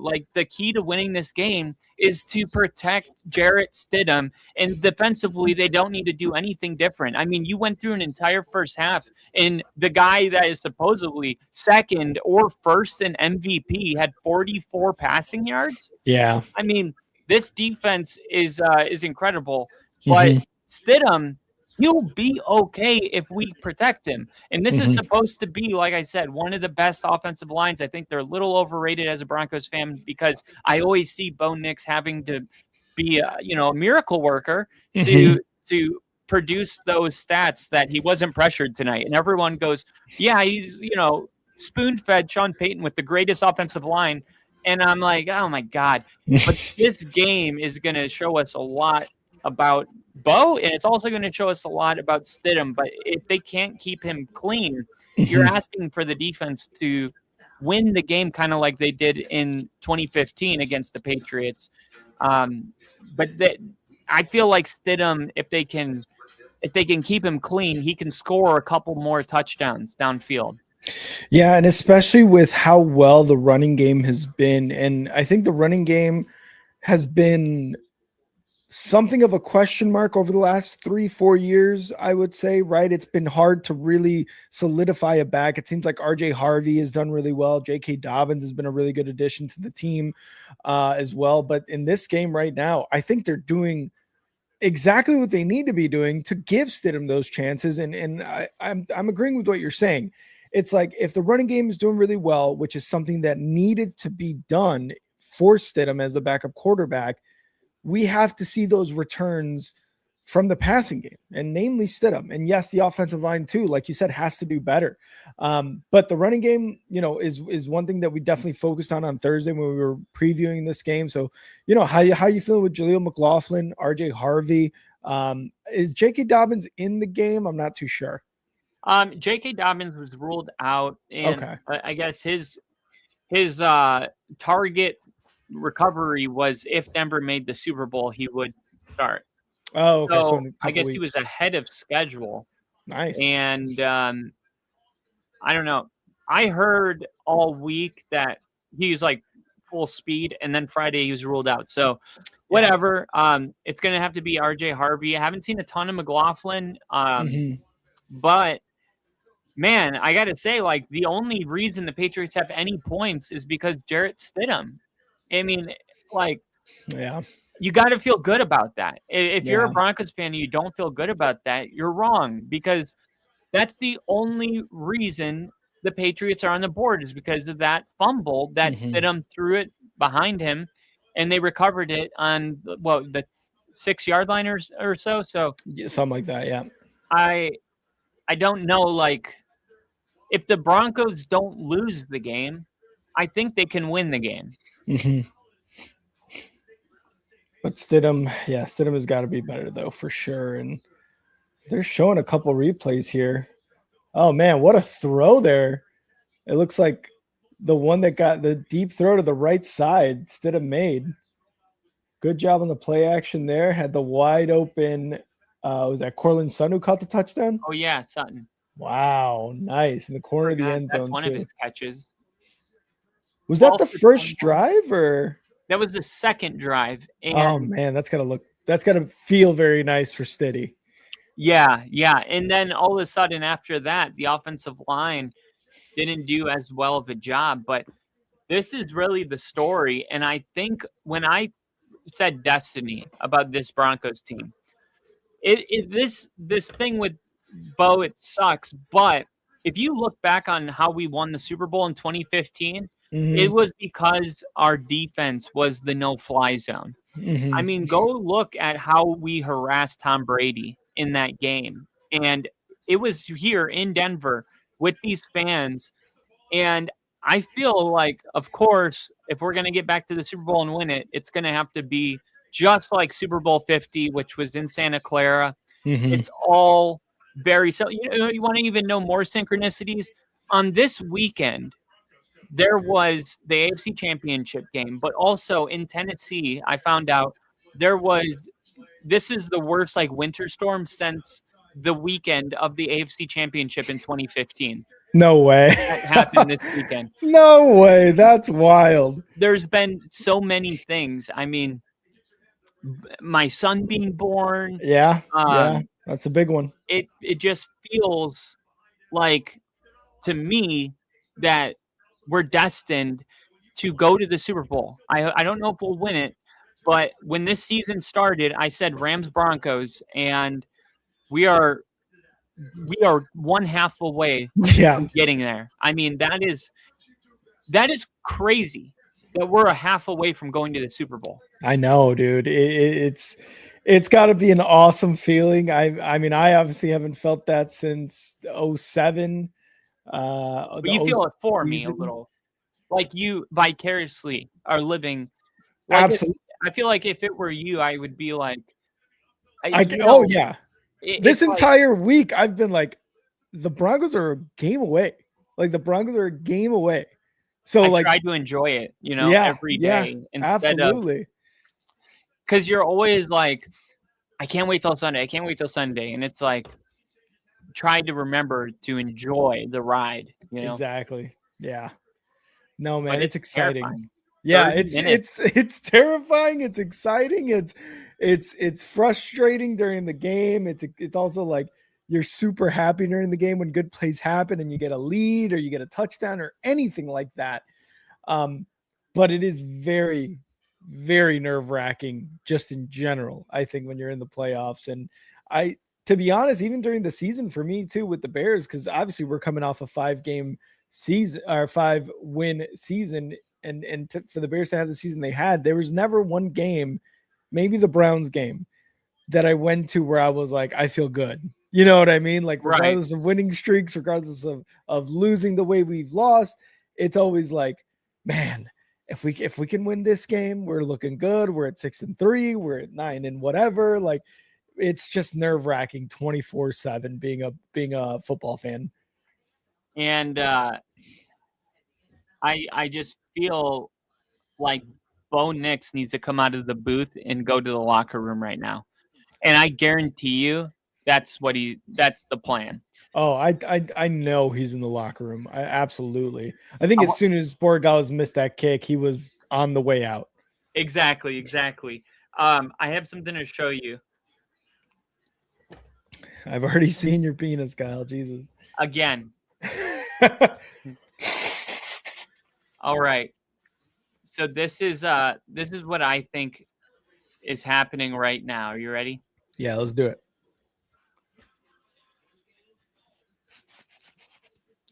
Yeah, let's do it. All right, here it is. Yeah, let's do it. It's real simple. You got 2 more quarters, and that's it. Now, most of you have been playing this game for 10 years. You got 2 more quarters. After that, most of you will never play this game again as long as you live. Now, you all have known me for a while, and for a long time now, you've been hearing me talk about being perfect. Well, I want you to understand something. To me, being perfect is not about that scoreboard out there. It's not about winning. It's about you and your relationship to yourself and your family and your friends. Being perfect is about being able to look your friends in the eye and know that you didn't let them down because you told them the truth. And that truth is that you did everything that you could. There wasn't one more thing that you could have done. Can you live in that moment as best you can with clear eyes and love in your heart? With joy in your heart. If you can do that, gentlemen, then you're perfect. I want you to take a moment and I want you to look each other in the eyes.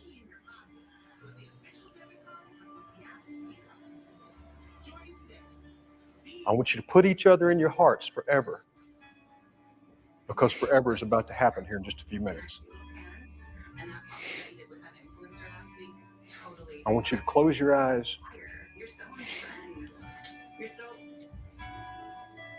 and I want you to think about Boobie Miles, who is your brother. And he would die to be out there on that field with you tonight. And I want you to put that in your hearts. Boys, my heart is full. My heart's full. Ivory. Our Father, who art in heaven, hallowed be thy Literal chills. Literal chills. I know, same here. My hair's standing up. I'm like, my so ball hair is standing up. I think that was the plan, is to get Bo Nix into the locker room and then something along the lines of about that. He's like, most of you guys played football for a really long time. And some of you, this will be your last game. Everybody's like, wait, what? Wait, what? You're cutting me? I just signed a 4-year extension. I got guarantees, brother.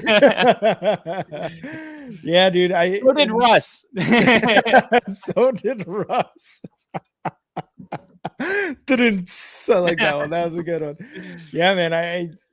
You know something like that's happening, because from the last 3 years, this is something that Sean Payton has been building up for a moment just like this, in this exact moment, to happen. And he said it prior to the season. This is a team that I think I know I could win the Super Bowl with. And you are a half away. They are a half away from getting to the Super Bowl. And it's starting to snow. It's starting to snow for Bo. Bo Snow. Snow Bo. What is it? What is her name? What's Bo Nix's wife's name? It's like one of the coolest names I've ever heard. I don't know. Let me look it up. It's Bo Izzy Smoke. Izzy Smoke. What the hell? Isn't that sick? Izzy Smoke. That's crazy. What a name. I know. I mean, when a guy like Bo Nix marries someone named Izzy Smoke, you're like, yeah, that makes sense. All right. Here we go. 30 minutes for the rest of our life. What's it going to be? I forget. Did you want me to call play-by-play at the tie or only if they lead? The Patriots lead. If they take the lead, because I won't be able to. Yeah, if they take the lead, that's what it was. Okay, cool. And kick is off. And this is going to be returned 10 to the 20 to the 30 and stops right at the 30. And here comes Drake May in the Patriots offense. And here we go. We got 29 minutes and 6 seconds. Let's hear Sean Payton. Pressure's gonna sit him.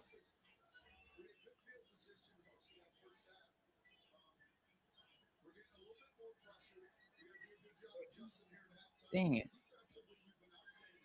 Defensively, they've been outstanding. They need just to get more pressure. Yes. And there's the Patriots with a quick toss to Diggs. And I think you see they're trying to get the ball out of his hands quick to combat the pressure and get him into a rhythm. Denver's got to be ready for those quick throws, turn them into picks. Yeah. We had a pick 6 dropped today early in this game. Oh, really? Drive.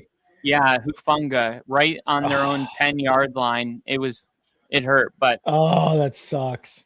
Got to be ready for the 2nd and 5 under center. May hands it off, looking for somewhere to go, and he's going to get nothing. Maybe a yard, maybe. Yeah, about a yard or two there for, I believe that was Ramondre Stevenson, number 38. So, yeah, it was a 2-yard gain, 3rd and short, 3rd and 3 coming up here. 24 degrees, 13-mile-per-hour winds, and it is snowing. Feels like 12 degrees in Denver. Mile High Magic doing what it needs to do. It knows, hey, second half, we're going to start snowing. Here we go. Drake May and shotgun. Diggs motioning to the bottom of the screen in the slot position. Hufunga showing pressure, backs off, and it's going to be, I think, short. Whew. Let's see where they mark it. He ran into his own guy. Oh, that Ramondre. spot is like way over it. Okay, there's the spot. Yeah, it's a little bit closer. It's right on the line on the screen. How do we not have the automatic measurement if the ball is on the line? Bam, ran into his own guy, kind of got a little stood up there. I think even though where he landed, I think he got it. He got a first down, yeah. Had to fight every inch for it. Just getting a first down against his defense has been a task. Here's a handoff on first down, and Denver's defense is smoldering. 1 yard. I don't want them to gain another yard. Remember the Titans. God, I love that scene, right? With the I do too. With that coach. I don't want them to gain another Strong yard. side. Weak side. Strong side. And then they're panning all they're like, oh my God, racism's dead, guys. I know. Thank God for football. Here's the Oh man, good run there by Don't let him do that shit. Yeah, 12-yard run. Who's the rookie running back they have? Travion Henderson, right? Yeah. Yeah, that's who they have. Okay. Oh man, who was that? Singleton? Zach Allen almost had him there. He reached out with his left hand and almost was able to wrap up enough. That's crazy strength. Yeah. Oh my God, it is, dude. Looking at his arms is like, Jesus Christ. That's a human being. 1st and 10 on the 46-yard line of Denver. Drake May under center here. He's going to hand it off again, and this is going to go for 3. 4. About 4, I would say. I think that's Henderson right there, number 32 with the 4-yard gain. So it seems like, the one, like, I don't know who the announcer just said, but the 1-2 punch here with Henderson and Ramondre Stevenson. I mean, we got to remember, Ramondre Stevenson was like a breakout running back, 3 years ago or something like that? We were like, wow, this guy's amazing. And they bring in Travion Henderson because, he was lacking that spark, but we'll see what they do moving forward. But these two guys so far have been doing a decent job. Ball snap. They're going to hand it off again and lose 2 yards. And the Patriots, it looks like, came out and said, well, if Drake can't throw it, we'll just run it. Mm-hmm. And it worked. And now it's 3rd and 9. So we'll see. Ellis going out. Let's see what Henderson saw there. Oh, I think that's a great play by Greenlaw. And you saw Surtain there kind of send the edge, too. He's like, hey, you ain't going nowhere, brother. You ain't going nowhere with me here. There's Surtain right there. 3rd and 9. High snap. Benito getting around the edge, and he's going to pick up the first down. Oof. Oh, my God. All the way to the 11-yard line on a Drake May scramble. You hate to see that. That's a damn near 30-yard run by May. Zach Allen. You got to get a fucking better angle. Yeah, Zach Allen almost got him there too. He dove for his feet. He gets another like half a yard on his PJ Locke, 100%. Like you're right there and you just took a bad angle. That's unbelievable. Yeah. Come on. Fuck somebody up. I want to see a big hit. Nowhere to go there for Ramondre Stevenson. Loses a yard, I think, or gets the line of scrimmage there. Brother T! Brother T! Drake May is feminine. I'll take it. I'll take it. I love it. Drake May is feminine. That is all I came to say. Yeah. He's gonna go out of the stream, unsubscribe, turn his computer off. That's it. That's all I wanted to say. 2nd and 10, ball snap. Denver bringing pressure up the middle. May throwing it incomplete. And that was interesting. You had Benito on the coverage, and the pressure was coming from the interior. Zach Allen, John Franklin Myers. Great job if Benito fucks that up, it's a touchdown. Yeah. But luckily he did not. And they got enough pressure where Drake May had to overthrow that just to compensate for him backpedaling too. So I love good job that. on the pressure there. Great job knowing your assignment. Ball snap, fakes the handoff, looking to throw, trying to set up a screen. God damn it. Oh, that's going to be close. That is going to be so close. You're going to mark him short. Yeah, I think so. At least from where the ref's standing and where the line is. And honestly, where the marker is, that is going to be short by at least half a yard. And I think that's Hunter Henry. Yep. Yeah, there's that hash mark there. All right, they're going for it. Yep.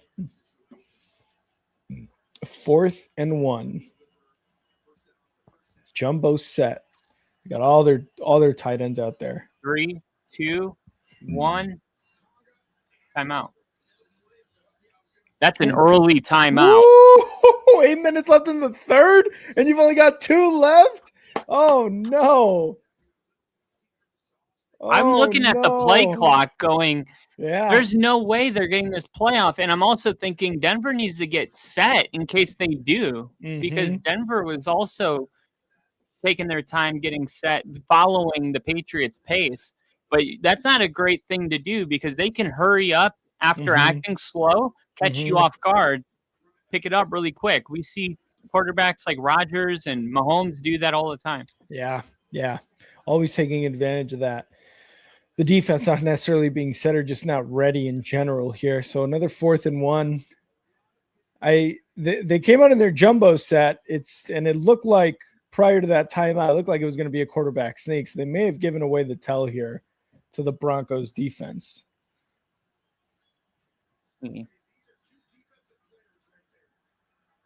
This is crazy. 2 defensive players. No way. There's no way he got that. I think he crossed it. I think he crosses it. There's no way. Singleton saying Denver ball. I don't think he got that. I didn't see. They're saying first down. One ref. Black hat is saying first down. I didn't even see him move. A lot of tonnage. How is that a first down? That's not a first down. So where does he gain a yard? I don't understand how that's a fucking first down. There's no way. They gave it to him, yeah. Challenge flag. Let's go. There's no way. There's no way. There it is. Yep, there Somebody it is. told Sean, throw the fucking flag because there's no way in hell he got a yard. Mm-hmm. Do you know how far a yard is? 3 feet. Denver He got challenged 3 the ruling. feet there? Bullshit. So yeah, I think that's what Sean's saying is like, why are we? Did we look at the sky cam view? It doesn't look like there's a knee down for Drake, and it looks like his feet are still driving. But it just like you when said, forward progress called is also exactly. And when was it whistled? Where was the ball? It's going to be difficult to answer all these questions, obviously, because the ball, you can't really see the ball depending on the camera angle that you're going to use.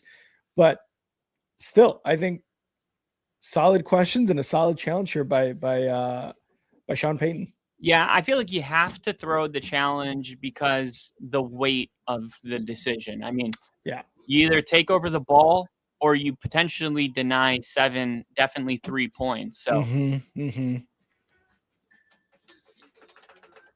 I like the challenge. I'm not like, I think too, the Patriots calling one of their timeouts. I don't know if that played a role in it, but I mean, I would much rather, if you're going to call timeout early in the second half, it be a decision with this much gravity attached to it. Yeah, because that's even true. if we don't get it, it's the right thing to do is to throw the flag because it's close enough where it could go your way, and that would change the game in a big way. And worst comes to worst, you're down a timeout. But in this case, not in the Vrabel Patriots 4th and 1, are we going for it? Time clock is winding down case. At least in this case, you're like, okay, we've got 2 timeouts. It's early in the third quarter, halfway through, whatever it is. At least we know now what resources we have going into game critical situations. Do we call the timeout here? Do we try to go out of bounds? Yada, yada, yada. But if you're needing to take a timeout like Vrabel did on that first 4th down attempt, that doesn't look great. That doesn't look great because it was a desperation call almost, it seemed like. So yeah, and I think the Skycam view was the best. I agree. Yeah. My gut tells me that he didn't get it, but they're going to give him it anyway. I agree. I think he's going to get it. Unfortunately, but I don't think there was 3 feet of distance there. And also, when did they blow the whistle? Where's the ball? Because it looks like he definitely got like a couple inches, but did he get ruling on the field stands? Yeah. Yep. I don't see it. I really don't. All right, so 1st and goal here.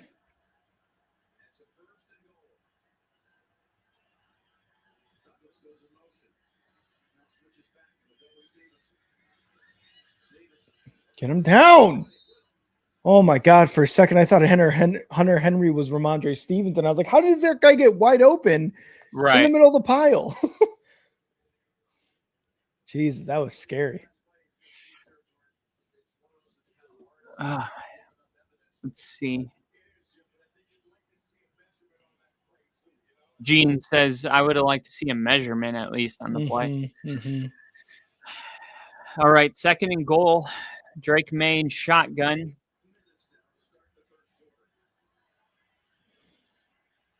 Ball snapped, and it goes to Ramondre and nowhere. That's what I'm talking about. Hufanga just immediately had the nose for the ball and tackled Ramondre Stevenson or Travion Anderson for a loss there on the trick play.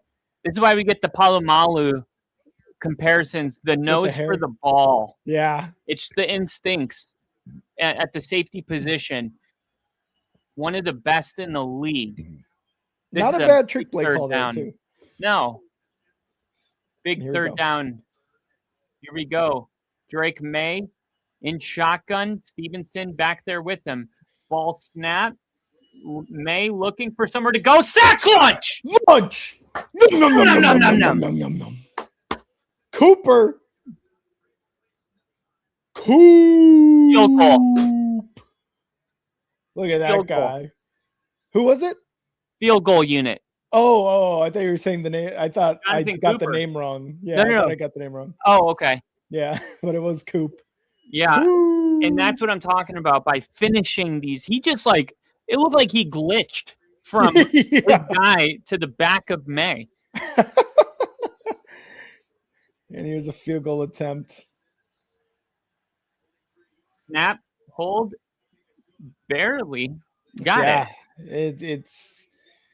That was very close. So Patriots take lead 10-7. I will take over play calling, play-by-play here, Kyle, if you want me to. Let me know when it cuts to commercial. Okay. I just wanted to make sure we were both synced up so that way I'm not ahead or behind too much. I might bid inside the upright, KC. You got to be proud though. I know the Patriots took the lead there, but the defense again is showing that it is going to take a lot for this Patriots offense to get touchdowns, and really it's going to take a lot for them to gain a yard, as we just saw from that challenge play by Sean Payton. He barely got over that. You try a trick play, Hufanga's in the backfield, then you get a sack lunch on 3rd and goal.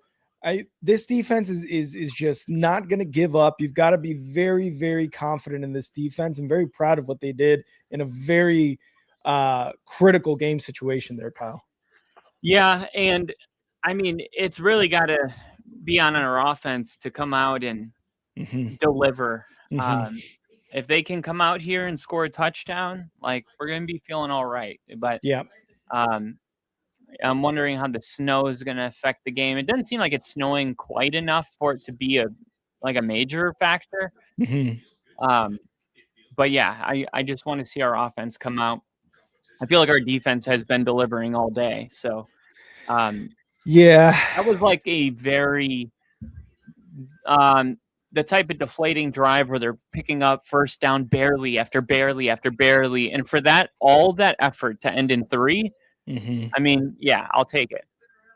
And two, they're not necessarily giving up big plays. I mean, the biggest play was a scramble by Drake May, which it sucks in the moment. But again, like you said, it's deflating when you can't get a 20-yard pass completed, when you can't get a run more than 10 yards done, right? It's deflating for the Patriots offense. And again, you just got to look at this defense and be like, they're doing their job. They want to win this game. It's not up to the offense to get some points on the board and take the lead here on this drive. But again, the defense is doing its job. And like you said, it's frustrating when you're seeing one side of the ball do everything they can to win this game, and then the other side of the ball just really lackluster in terms of offense. Yeah, and I mean, we've had games like this with Bo Nix as well. This isn't just Stidham. So I feel like as far as the offense goes, it's not too there's been these games. That's all I'm saying. I don't know if that's a good kick. That might go out of bounds. No! Oh, gets fielded. Goes to the 20 to about the 23-yard line is where. Why didn't he let that bounce? Who's number 28? Tyler Bidet. Dude, let it bounce. Walton Penner family ownership group there in their suite with the windows open, feeling that Denver cold. Gotta love it. Gotta love it. 8 Super Bowl appearances. And here we go. It's going to be the next drive here. First drive for the Broncos in the third quarter. Stidham under center, motions to the left side. One running back, kill, call at the line, making some adjustments. Stidham motions to the left side, takes the snap, going to hand it off. That's going to be McLaughlin trying to get it to the outside, cuts it back in, and he's going to get about 2 yards. Positive play. That's all you can ask for. Yeah, there McLaughlin wasn't much there, but he made the right choice to just hit the brakes and go upfield right there. Yeah, 100%. And again, even with the snow coming down the way it is, you see it kind of flurrying, sideways type of wind, carrying that snow into the faces of the coaches, the players. Got to make sure this run game is solidified in this quarter, if not for this entire second half. So Stidham has some less pressure on him in passing situations. In the shotgun, Stidham motions to the right side, takes a snap in the pocket, looking to pass, throws it to his running back, incomplete for McLaughlin. Cannot. Come on, dude. Catch the hold of ball. it. 3rd and 8 upcoming. You want that one so bad. You wanted that one if you're Stidham.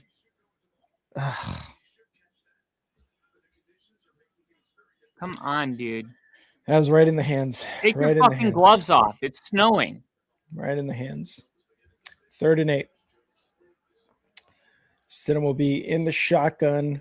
One running back to his left. It's going to be trips right. One wide receiver on the left side, top of the screen. Making adjustments. Stidham takes a snap, looking. Quick throw to the right side. It's going to be Mims, who's going to take it for about 3 yards, and it's going to be 4th and about 5 coming up for the Broncos. That's a little deflating there. Yeah, but we got a good defense. It's only a 3-point game. You can't get too high or too low. You just got to keep trucking and hope you're there at the end of the game. Conditions are now. It is not lightly snowing and not a factor. It's a factor. There's the punt.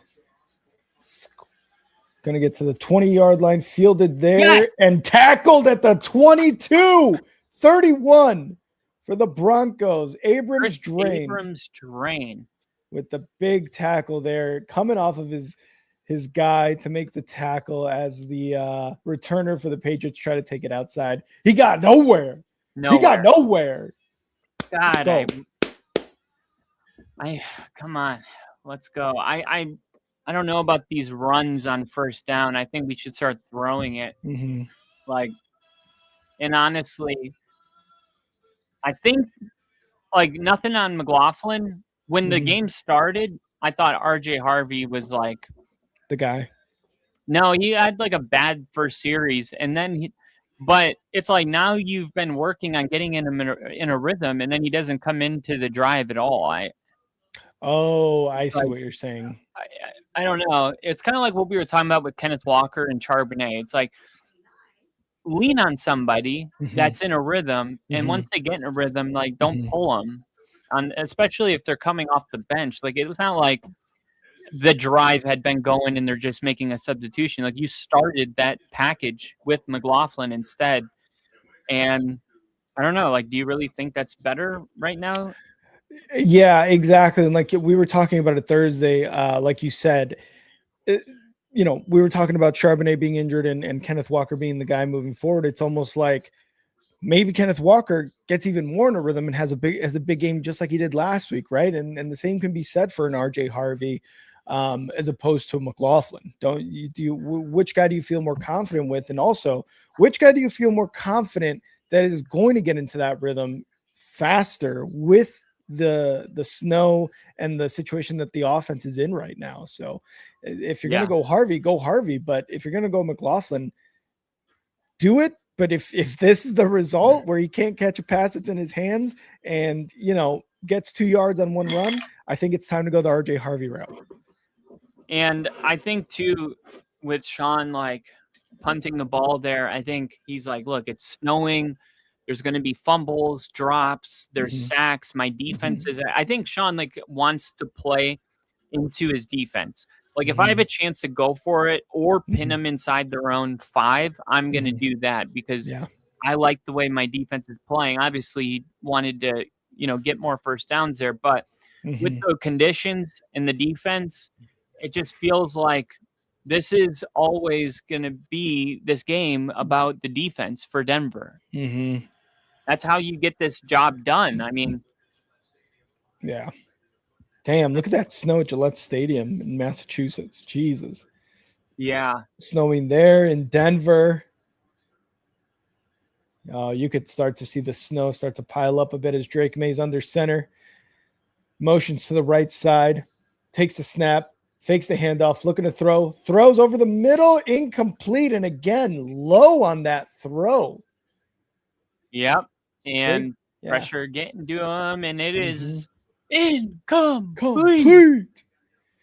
Tony Romo, he's starting to look normal again. That's weird. What happened? Maybe he got the Botox out. I don't know. He's like coming down to normal. Oh, yeah. I'm happy for him. I don't know what that was week 3. Like, Tony? I never understand why they want to do that stuff. I get it. But a little bit's, good, I think. But snap. May looking, throws. No, he's going to take off himself, and he's going to get a first down at around the 34-yard line. Run a fucking QB spy on him. I'm sick of this. Yeah. That's the only way they're able to do anything. Yeah, the run game isn't necessarily great for the Patriots right now. And really, these are the biggest chunk plays that they're getting is those Drake May scrambles. 64 rush yards. Yeah, like I think that's more rush yards than both of his running backs combined. Under center, much to the right side, one running back, trips right, takes the snap, going to hand it off, and it's going to be Ramondre Stevenson for about 5 yards there on that first down. Good job by Surtain at least coming up, but he needs someone with him. That's a big dude. I mean, Surtain, like, the play will stop with him, but he's going to fall forward just because of how big he is, Right, yeah. Unless it's one of those where he's catching it like this and gets rocked. If he's like already going downhill full speed, a tackle's still going to result in a 5-yard gain. Positive plays, yeah. 2nd and 5. May going to hand it off, and it's going to be a flea flicker. May throws deep left side, caught, and that is Hollis or Mac Hollins. And he pushed for a first down. Wow, and he's bullying the guy on the sideline. Could you imagine he does the Iverson step over on that guy? That would be hilarious. Yeah. This is the big first play I feel like I've seen all game from the Patriots. Yeah.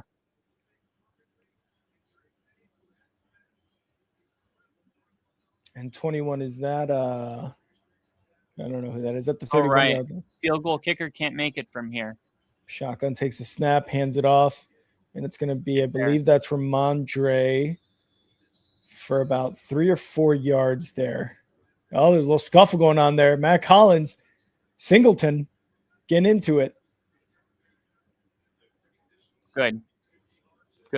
Yeah, you need a little spark here, I think, for the Broncos. 2nd and 6, 4-yard run there by Ramondre Stevenson. Matt Collins getting into it, slapping his own helmet, or as we like to call it, self-CTE. Yeah, that's a terrible graphic. 2nd and 6, shotgun for May, 2 running backs on each side, takes a snap, looking to pass, quick pass, and just incomplete out of the reach of Boutte. Yeah, it's going to be hard to throw it deep because of the visibility. And the wind looks like, just looking at the snow, it's picking up. And so I don't think they make a field goal from here. And that's why this is big. If he does, he does, and we need to score a touchdown. But I think he would miss based on that chip shot squeaking through. Yeah, and we've already seen Drake May struggle even before the snow started, so it's going to be even more so with these conditions. In the shotgun, trips left, takes a snap, hands it off. It's going to be Ramondre, and he's going to go nowhere. Yes. Stopped at the line of scrimmage on the that running Patriots back draw. Are just leaning on their defense now, and Yeah. they're not even. They're like, look, we don't want to forfeit 3 points, and I don't think he's going to make it. Borregala's 1 for 2 in this game, missed a 63-yarder, shanked it a little too left, but made his last field goal 23 yards. This is going to be a 46-yard attempt on 4th and 7. Again, the conditions making this very difficult for really any football in general to be played. Looks like the wind stopped. Snap, hold, kick. No good. No good. Borregales misses the field goal kick, and Kyle said he's not going to make this, and he didn't make it. I think that's what was interesting about Vrabel running it on 3rd. I don't know if he thought that was going to pick up a first down truly, or if he was just, hey, let's just kick the field goal and take a 6-point lead into the 4th. Yep. But I guess I didn't think that it was like a very easy field goal, so I was surprised by the decision to just settle right there. Yeah, and I think too, Drake May made that really good pass to Mac Hollins, but when it came to that first down pass on the out route by Boutte, again, the visibility became an issue, and he's already been throwing these passes really low and out of the way of these receivers. So I think, again, that is also part of the reason why Vrabel went run there too. Is he's like, well, if he can't make these, how are we supposed, how am I supposed to, with good conscience, call a pass play here, So I think that's going to be doing a lot for the play calling from here on out, the weather and everything else. Do you think the snow helps Denver or the Patriots more?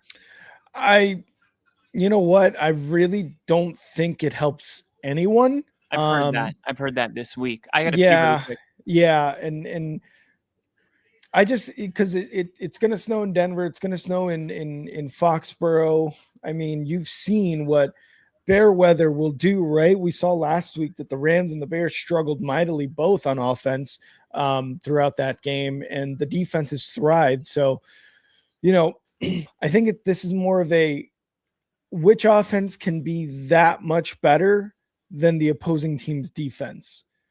Because the weather, it's going to affect the offense the most. And it's the defenses that thrive under these types of conditions. But can your kicker make that, 46-yarder like we just saw Borregales miss? Can your quarterback get the ball into your wide receiver in order to get into better field position? I really do think that weather of this kind of capacity in terms of snow, the wind, the cold, it really does help the defenses. Bo, we got Bo. He's ready to play. Bo is ready to play. Get him out there. Get a helmet on that kid. Let's go. It's destiny. It's destiny, Bo. The Broncos win the Super Bowl the year you're born. And here we go. Stidham in the offense is out there. This just in, got off the phone with Bo. He hates PJ and the Air Force. 36-yard line under center Stidham. The snow is building up very quickly here at Mile High. 2 running backs, 2 tight ends, takes a snap, going to hand it off. And this is going to be RJ Harvey for a gain of about 2 there. Got tackled almost immediately at the line of scrimmage, but is able to get some forward progress there. Hell of a onesie on. 4's up. 4's up. Fourth quarter, baby. Fourth quarter. I'm going to get a drink. BRB. We got this. You want me to reheat your coffee? I have coffee? Yeah, I brought it in. I didn't even see that. I'll reheat it for you. I must have been locked in. You are. Thank you. Anything else? Water? If possible, water. Thank you. All right. So we got 1 quarter to decide what It's going to be. And I'll say at this point, I'm really proud of the way our defense is played today. Yep. No matter what happens, it won't be because our defense couldn't stop the run, or remember Buffalo, it was like they were picking up so many yards, and Buffalo is the best running team in the NFL. So I get it, but I was a little worried about that going into this game, and they made like a point. I guess Tracy Morgan was outside the locker room, and she heard them saying, like, emphasizing that they can't be running the ball on us like that this week. I feel like our defense really, I think that they played championship level football so far in this game. And I hope it doesn't end in, man, what could have been.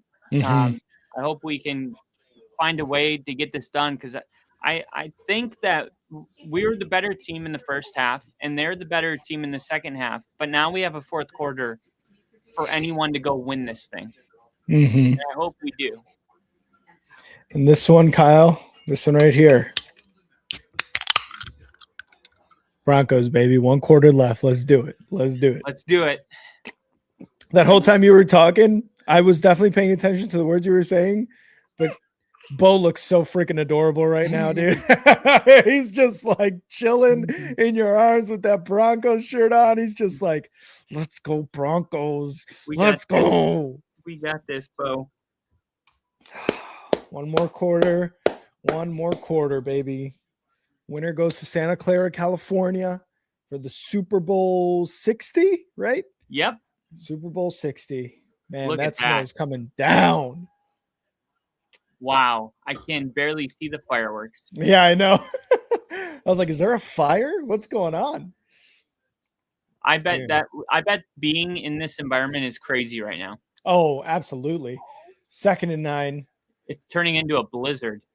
Stidham shotgun, takes a snap, fakes the handoff, quick throw, left side. That's going to be Mims for about a yard. 3rd and 8 coming up for this offense. 3rd and 6. What the hell? 3rd and 6, I guess. I don't know. Well, they ran it with RJ Harvey for 2. Oh, that's right. That's right. Okay. Because I thought it was 2nd and 9, but I must have just not seen correctly what was going on. Man. The wind is swirling. 3rd and 5. Really want to score a touchdown then. Shotgun for Stidham. Takes a snap. Looking to pass. Throws right. Incomplete to Lil Jordan Humphrey. Had it in his hand. I thought there was some interference there. I don't know about that. Ah, man. Oh. 4th and 5 here. Broncos going to punt the ball.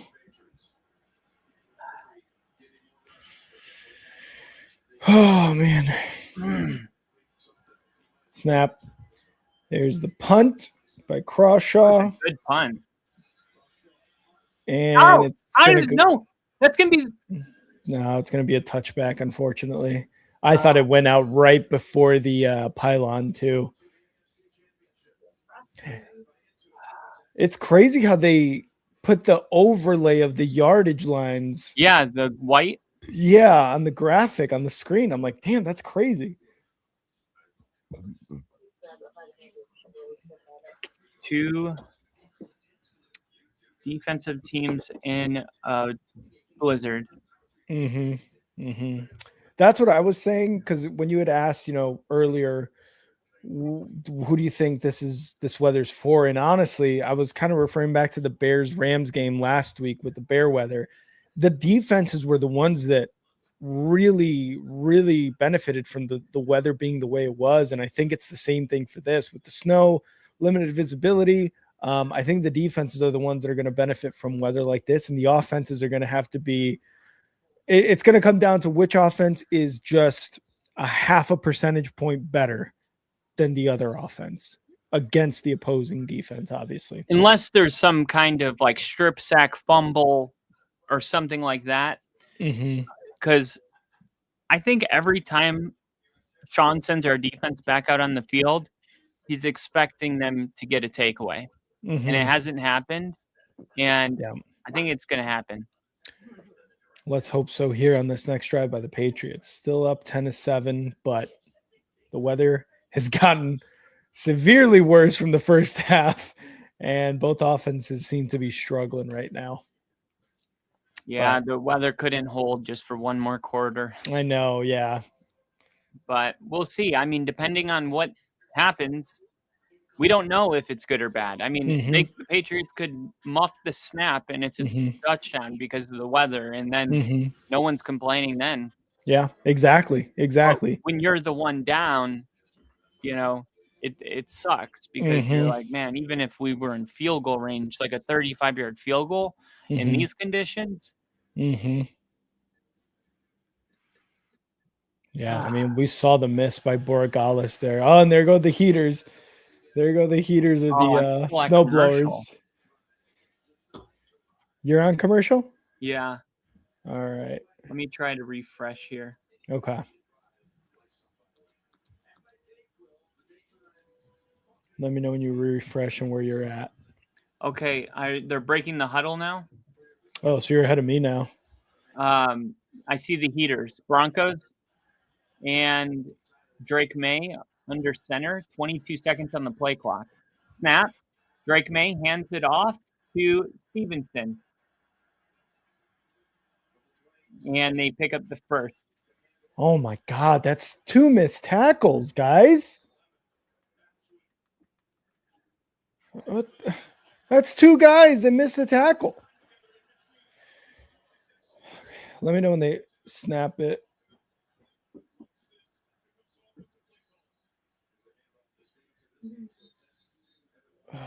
All right. Under center, snap, handoff, and 1 yard. So now I'm a little bit ahead. Let me know when it cuts to the sideline reporter.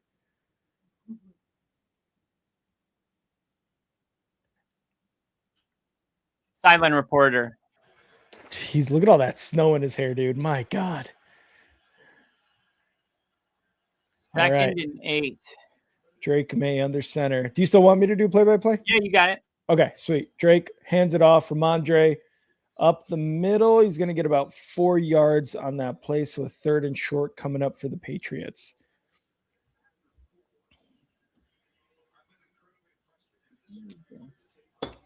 Oh. All right. Just under 13 minutes left in this game. Showing the rush yards on both teams. Yeah, dude, I really do think you got to go RJ Harvey on this next series for the Broncos. Yeah, same here. Lily's calling a Broncos sack lunch on this play. Drake May shotgun, 2 running backs, takes the snap, looking in the pocket. Looking. Yes! Sack lunch! Lil E called it, baby! Sack lunch! And Woo! that was so big because no matter you're like, look, if they would have thrown in a completion, they're punting it. The sack, they're punting it. But that's not even what it's about. It's about energy and momentum in the stadium. We needed to do something that would bring a little magical spark to this whole field, and an incompletion wouldn't have done it. Even though the result's the same, Denver gets the ball back with a little bit of magic. And there's the punt by the Patriots. Goes to about the 32. 31-32 is where it's going to go out and where the Broncos are going to start their next drive. Like I said, dude, you got to go RJ Harvey here. I think McLaughlin so far in the second half, we've seen the limitations. But unless RJ Harvey gets tired, that's the only time I think McLaughlin comes in.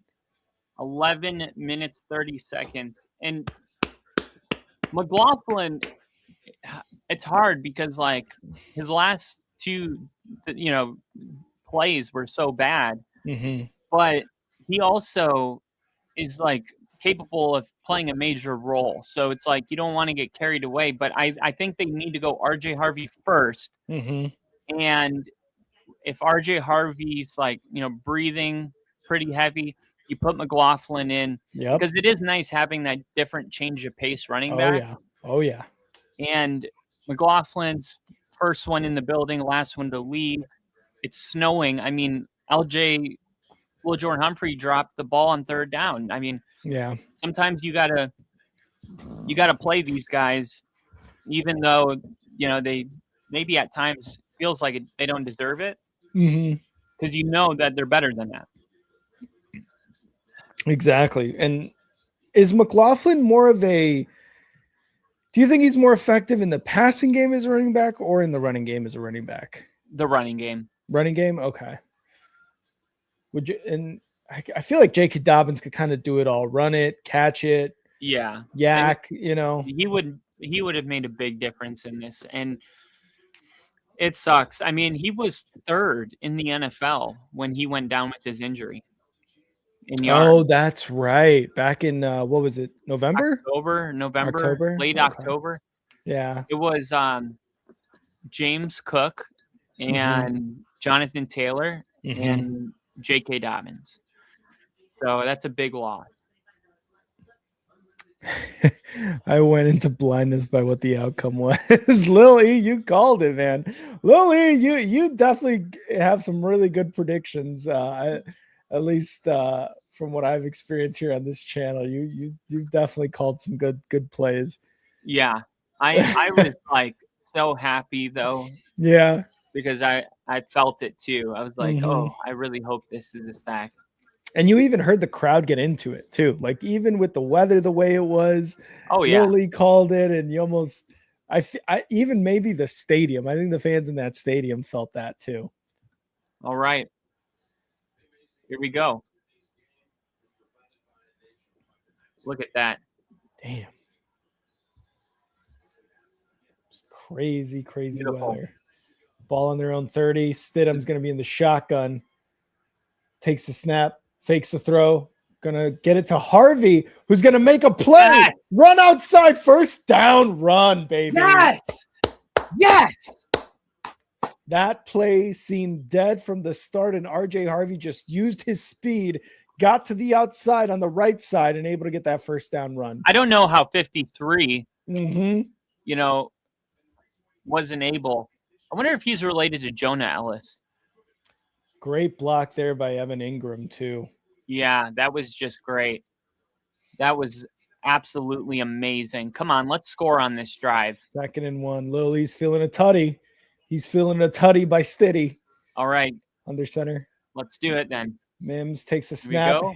hands it Handoff. off again, and Harvey gets away, but unable to get away from the second set of tacklers. So it's going to be 3rd and short, 3rd and 2 maybe, depending on where they spot the ball coming up. So it's going to be 3rd and 1, 10:30 and counting in this fourth quarter. Do they? I think Denver is one of 4 that have a heated field. Denver, the Packers.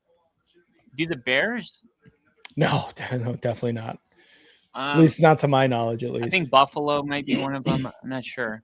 Stiddy and shotgun motioning, takes a snap, going to hand it off up the middle. First down. Is that Harvey again? No, that that's was Tyler Bidet. Oh. Or Batty, as Batty gets the first down. I don't even know where midfield is, but it feels like we're around there. I'm guessing it's where the white is extra white in the middle. I was gonna say probably right around there too, yeah. The snow making everybody look like they've got gray hair. Oh, okay. On the 43-yard line, Stiddy under center. Save that list. Making adjustments. 1st and 10. Fakes the handoff. Stidham throw. Rolling out. Under pressure. Right. And has to throw it away. Yep. 2nd and 10 now. Oh, man, that snow's making everybody move just that much slower, too. Yeah, and it's making routes harder, and it makes Mhm. like, what was that? Yeah, he just got his ass kicked there. Cortland Sutton just got hit from both sides. I mean, so refs aren't even calling stuff now. 2nd and 10. We saw a pass interference on Lil Jordan Humphrey. Trips right. Empty backfield for Stidham in the shotgun. 6 to snap. This is going to be a quick throw, I bet. Quick throw. Snap. It's going to be a bit of a screen. I knew it. And Too incomplete. fucking predictable. Yeah. Chazon with the Dude, tackle. you're lucky and it wasn't breakup. a pick six. Honestly, Don't call obvious shit like that. Where Stidham threw it, I was like, you're throwing it right at a Patriot. Like who?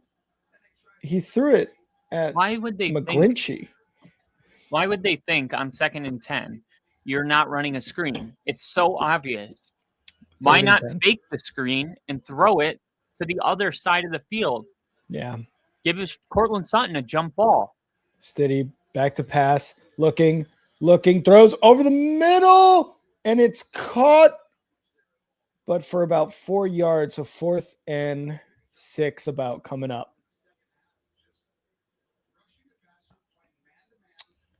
Stidham was under pressure. Why did we go away from the run? Exactly. I don't know. And I don't know, man. This needs to be a safety. We need to put this on the 1. Yeah. Snap. Crawshaw, the punt here. That's a little far, it looks like. Looks like about the 10-yard line. Let's see where the ref stands on where it went out, and that's going to be about the 9-yard line. Not a bad punt. Not too terrible. He obviously directionalized that punt right side, got it out at around the 9-yard line. That's where the Patriots are going to start their next drive. I still feel like our defense has got to be the thing that gets us a turnover.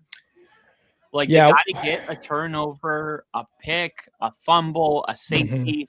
Something has to go our way, and that's what our defense has done. Like that is like a key to victory, in my opinion, right now. So yeah, it's really starting to get to that point, not only weather-wise but game-wise, where it is going to have to fall on the defense, it seems like, because it has just been a tough go for the Broncos offense. Okay, have to be Surtain, Benito, somebody. The Bears actually do have a heated field. So the Packers, Chiefs, Steelers, Patriots, Bears, Broncos, Eagles, Ravens, Browns, Jets, Giants, because they share a field, and the Commanders also use field heating technology. The Bills get it in their new stadium. And obviously teams and domes don't have it. Yeah.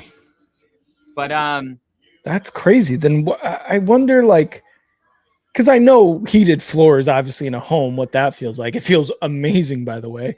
But would you use that right now during the game, or is that something that they only use, like, if it's snowing pregame, postgame? Like, how would you go about that, So I think it's like, so it keeps the ground from freezing and the grass alive.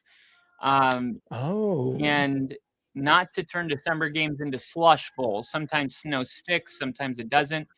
Here's how heated field at Soldier Field actually works. You know that quirky neighbor who always has a clean driveway when it snows, even though you've never seen them throw salt out? They probably have an electrically heated driveway. That's not what the NFL stadiums are doing. All plants have something called a root zone. It's an area where the roots actually absorb nutrients from the soil. And NFL stadiums ground crews intentionally build that root zone to be about a foot deep by layering gravel or gravel-like material beneath it. Wow. Below the gravel is where all the technical stuff is, the drainage pipes and the turf heating or cooling system. So it's 9 inches below the root of the grass. Wow. That's crazy. Yeah. I've heard of that. I've heard of like moving the field moving, obviously, like because of certain, machinery, but that's so cool. Here we go. Drake May under center on the 8-yard line, takes a snap. Oh, slips. Drake May is going to get sack launched. No. That field, baby. Oh, what do you do in that situation? Oh, Ramondre. There we go. That's what I'm talking about. It's going to have to come down to the defense.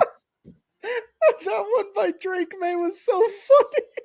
Really? He's just like, I didn't see it. I mean, I did. I guess I'm locked in right now. Yeah, 2nd and 13. May hands it off. Ramondre is going to get maybe 2 yards.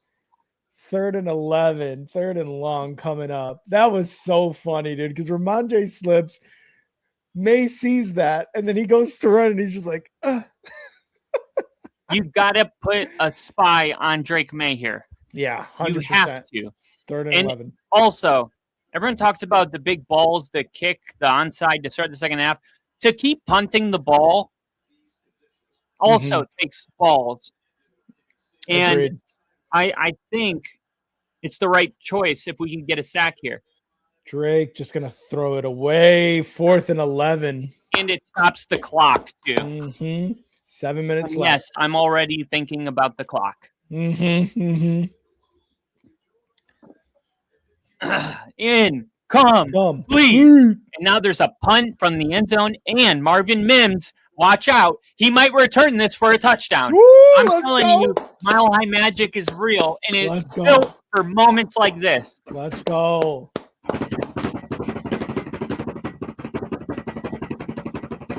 So instead of trying to get the block, they want to focus on getting Marvin Mims the return.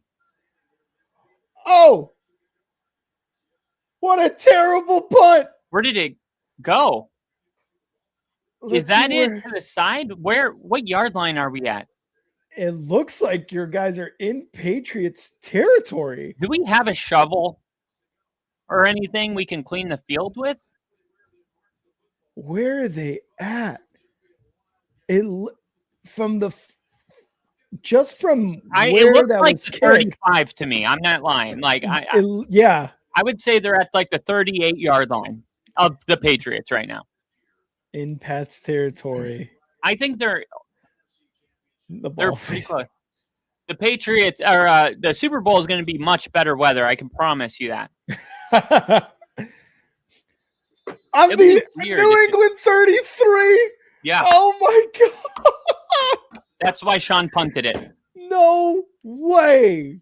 Wow! I thought that felt like the 30, didn't it?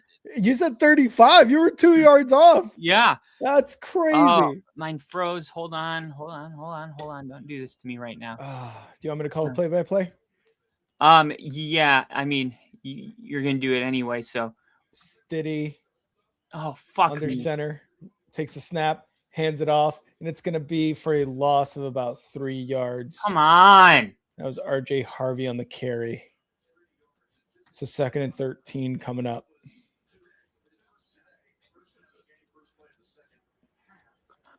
All right. I see them blowing the field. 1st and 10. All right. I guess I'm a little behind you now. Sorry. Yeah. Let me. Can you pause for a sec? Yeah, I was gonna say, let me know when they snap it on 2nd down. Okay.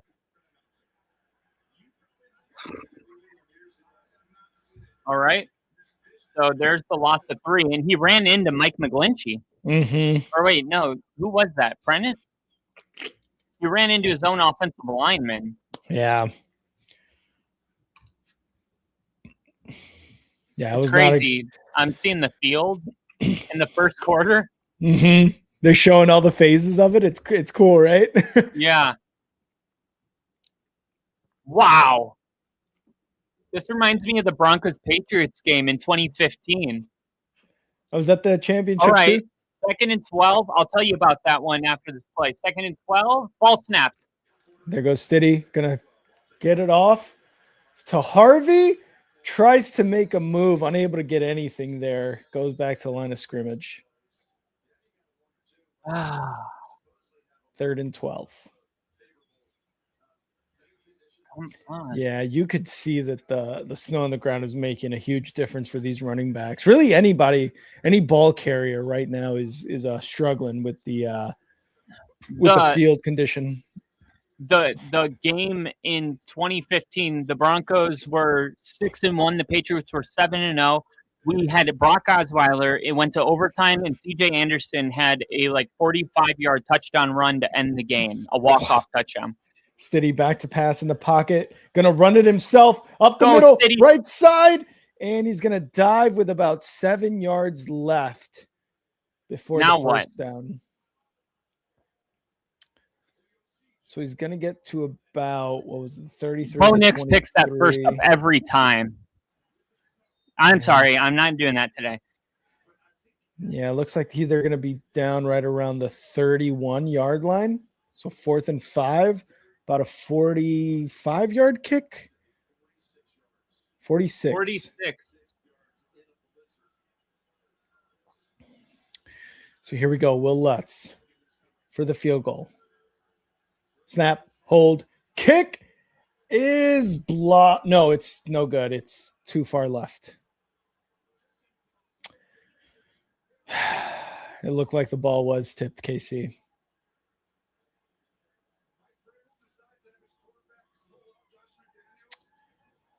I believe that is the second kick missed for Lutz here in the second half.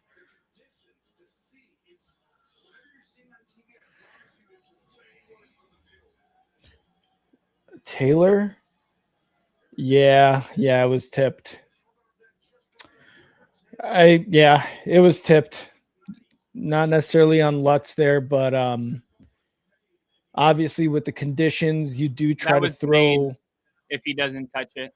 I think so too, because you're trying to get some more strength on that kick, obviously. So you have a bit of a lower trajectory so as to not have the wind take as much effect. But unfortunately, with stuff like that, it can possibly get tipped. 1st and 10 for the Patriots. Drake May under center at the own 35. Takes a snap. Going to hand it off for Ramondre Stevenson, left side. And he's going to get about 2 or 3 yards there. Getting to the 4.5-minute mark of the fourth quarter.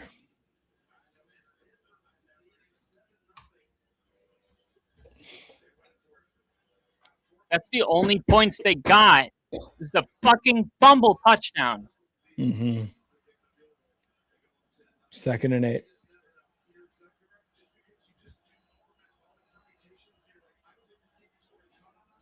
Drake May going to be under center. One running back takes a snap, going to hand it off. It's going to be Ramondre. Gets hit behind the line of scrimmage for a loss. That was Singleton back there. Who's 97 again? Roach? Yeah, Roach back there too. 39 for the Patriots after that loss on the run play.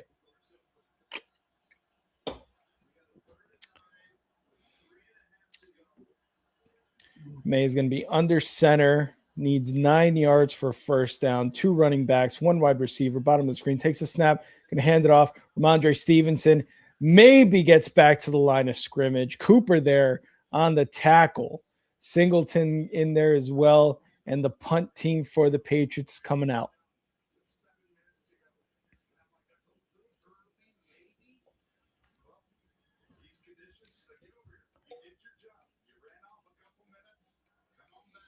Down to 3 minutes, 2 timeouts for both the Patriots and the Broncos. And actually, Wait, what? The I think Broncos Sean took a called the timeout. timeout. I think he's Yep. going to see if he can get the field clean.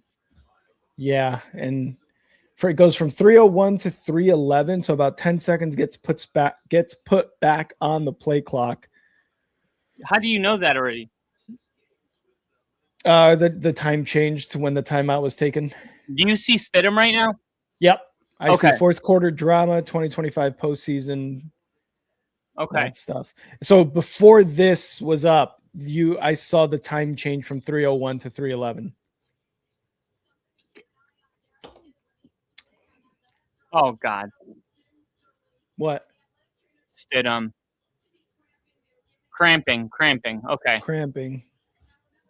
Come on, Mims. I need you, dog. I fucking need you right now. Here we go. Patriots going to punt in formation. Snap. There's the punt. Finally. Short punt. And it's going to be at around, I want to say around the 40, 30, between the 35 and 40 on that punt. At least from what I can gather where midfield is. So going to be a 1st and 10, and it looks like the Broncos are going to be in good field position here. Oh, Still don't know exactly where they're at. Yeah, maybe the 40-yard line. Gosh, I lost my stream again. Hold on. Stidham, shotgun, motions to the bottom of the screen. Ball on their own 32. It's a little bit farther back than I thought. All right. You see Stidham 2nd and takes the 9? snap. Looking. He's going to just toss it to RJ Harvey, and that's going to be the 2nd and 9. Okay. I'll fast forward a bit too. Denver throws a pick on 2nd down. I just saw it. No. And they only have 1 timeout.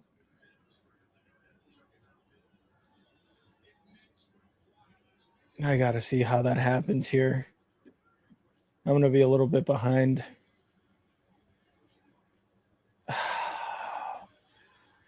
Oh, Stidham. I think he's not even looking for the ball, though. Like, if you're going to throw a jump, like, that was just, it was completely underthrown. why isn't that ball going to Sutton?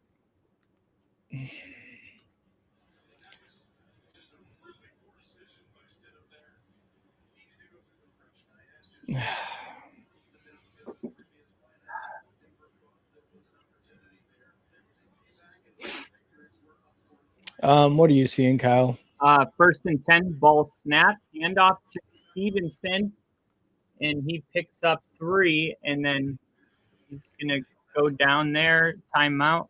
2-minute warning. 2-minute warning. I'm seeing 38 get up, Singleton, Broncos, Patriots, Vrabel. Let me know when they cut for commercial and you see number 52 or whatever, the Broncos. Yeah, Jonah Ellis. There you go. Sweet. Nick, I totally agree. I'm comfortable saying Bo is a better quarterback than May. Couldn't agree more.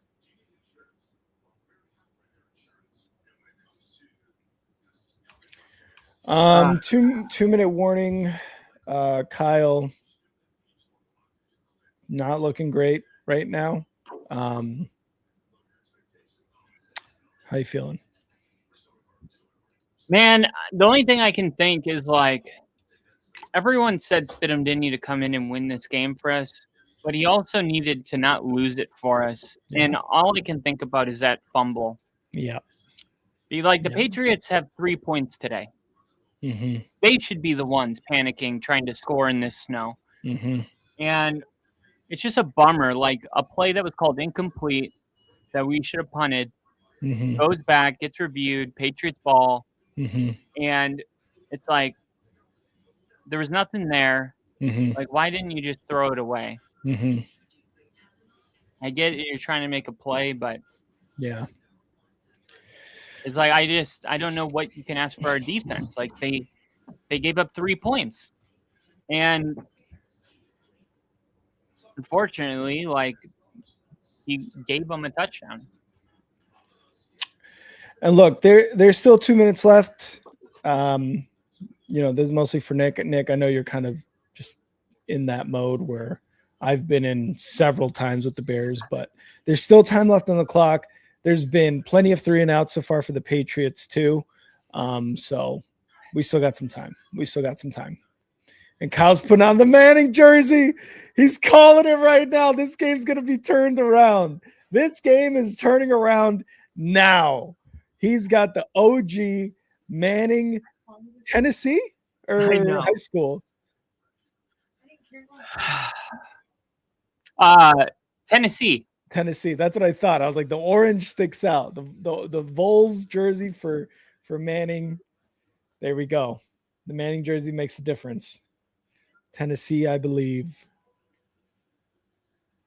I'm surprised that we didn't see this field like maintained better today. Like with shoveling, like usually you got a line of people that walk on commercial break.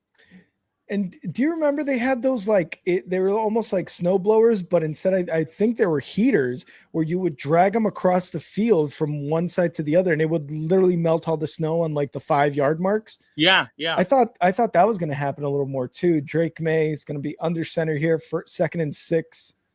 Takes the snap, hands it off from Andre to the right side, back to the line of scrimmage, no gain. 3rd and 6 coming up for the Patriots. And it looks like the snow has settled down a little bit. Not snowing as heavy right now.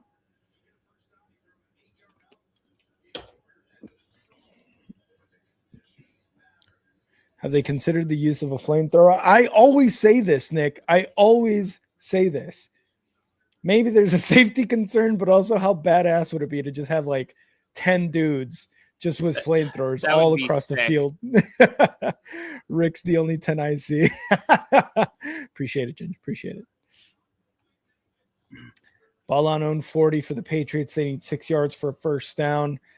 This defense has not let up, and they will not let up on the Broncos side. Look at all those Broncos faithful packing those stands, standing up, getting loud for this team. Drake May under center, takes the snap, going to fake the handoff, rolling left. Is he going to throw? Ellis there gets the first down, unfortunately.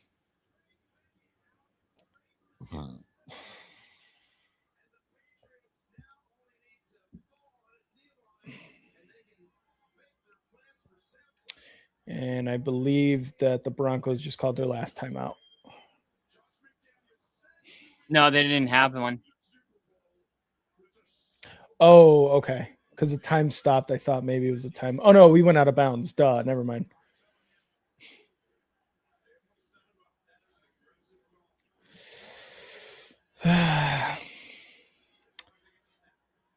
Drake's going to kneel this one. And there's a flag. 120.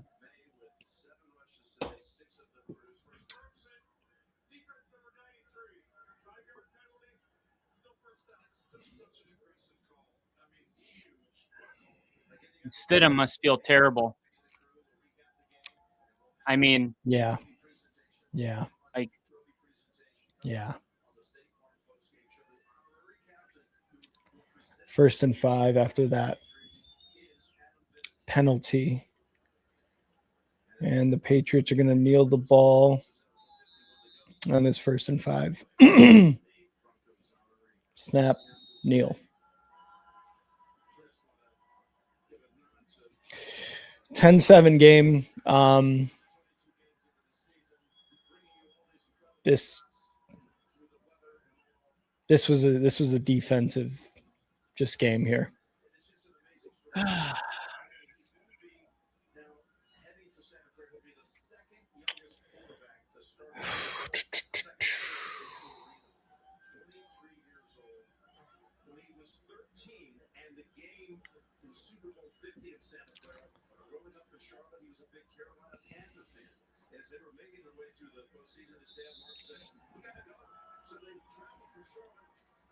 They're down after that second kneel down.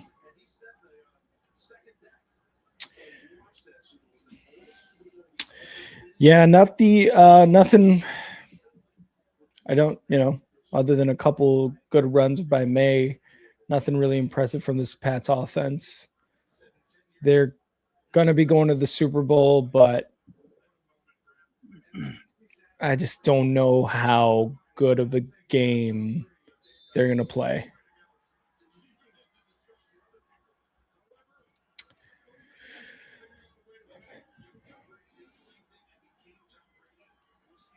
So Vrabel, first time as a head coach, will be going to the Super Bowl with the Patriots in his first year as a Patriots head coach. And final score is going to be 10-7. The difference being that backwards pass called a fumble and got the Patriots into scoring position. Kyle, how you feeling? I'm pissed off. I mean, I see Jonah Ellis like talking to Patriot players. Dude, you fucking are the reason we lost by not making the tackle on Drake May, third down. Like, how, you have the audacity to sit out there and chit chat? Get the fuck off my field. Mm-hmm. The Patriots, I don't even know what to say because, like, Bo Nix would have fucking lit this team up today. Yep. You know, maybe now people can actually appreciate the fucking guy because he's obviously not a product of the system. He's a little bit more. There's so many things that there's so many. I mean, I don't even know like what the game would have been with Bo, like 3-20. I mean, the only points they got, it's just like it's so frustrating defensively because it's like you guys couldn't even get a field goal, and then Lutz, you fucking missed the one field goal before the weather was even bad. And then you missed the other one. And I just feel like we could have beaten this team so easily, and that's what's frustrating. Yeah. I agree. Lutz missing that kick prior to the weather being passing yards. Yeah. Lutz missing that kick was rough. 86 yards. 86 yards. I mean, I don't know what else to say. Like, this was one of those rare moments where the defense did its job and the offense just could not reciprocate.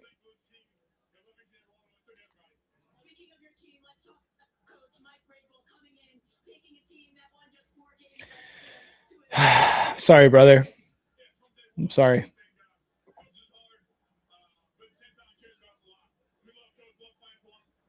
Well, they're going to have to find a way to turn, the pain into fuel because as far as Bo Nix is concerned, there's a lot of unfinished business that he has to take care of, and it starts in 9 months. But,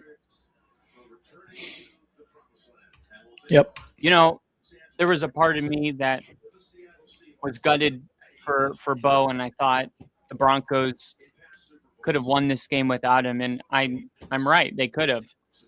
They could have gotten 3 points, or they could have just won 7-3 had they not given up. Stidham gave them a touchdown. Yeah. So they definitely could have won this game. It's sad, but I was more heartbroken for Bo, thinking like if Denver went to the Super Bowl and won it, like Stidham holds up the trophy and like Bo becomes like this kind of forgotten piece for a moment where it's like, oh, maybe anybody could hop in this system and be productive. And instead, it's the exact opposite. I mean, they couldn't do anything outside of one drive. Yeah. So part of me is happy that Bo doesn't have to go through that on a personal level because I really care about this guy. And I don't want to win a Super Bowl without him.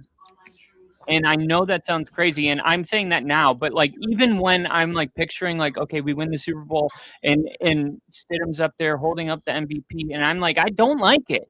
Mm-hmm. I like that we won the Super Bowl.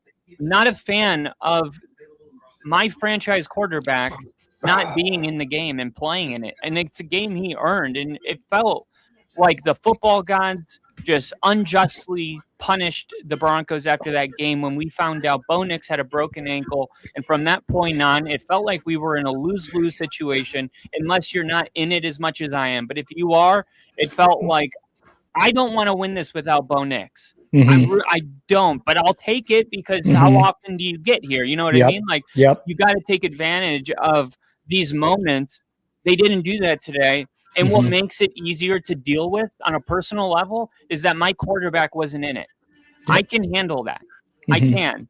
Mhm. I would be much more devastated had Bo Nix played like that today, and that was the outcome. I would have Mhm. been devastated. But this team, it was not meant to be without their starting quarterback. Like Bo Mhm. Nix is going to take this team to a Super Bowl, and that's that. But it's going to be Bo Nix. It's not going to be Jared Stidham, or it's not going to be Ben DiNucci or any other backup quarterback, because we went through that for 10 years already. You know Yeah. what I mean? Yeah. We finally aren't in that situation. So I'll be damned if we go back to the Super Bowl in that quarterback situation again. Bo Nix went down in our season. Truly, we know now it ended the moment Bo Nix was ruled out for the season. That was the end of our season because Bo Nix is the Denver Broncos. Mhm. And Bo Nix will be back next year, more fired up than ever. And I don't think there's any disputing that he's a top 5 quarterback, and he is on the MVP radar along with guys like that shine this year. I think maybe Caleb Williams also with the way he played. Drake May, I'm not impressed. And all year, he had been playing easy schedules. And we said, watch what happens when the playoffs start. And the Patriots, gosh, are they lucky that Bo wasn't in this game?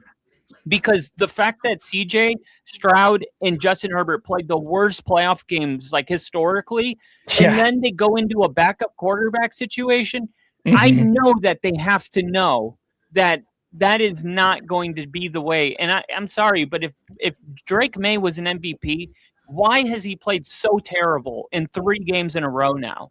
Why 3 has he- straight games. 3 straight games with what 5 turnovers in the first 2?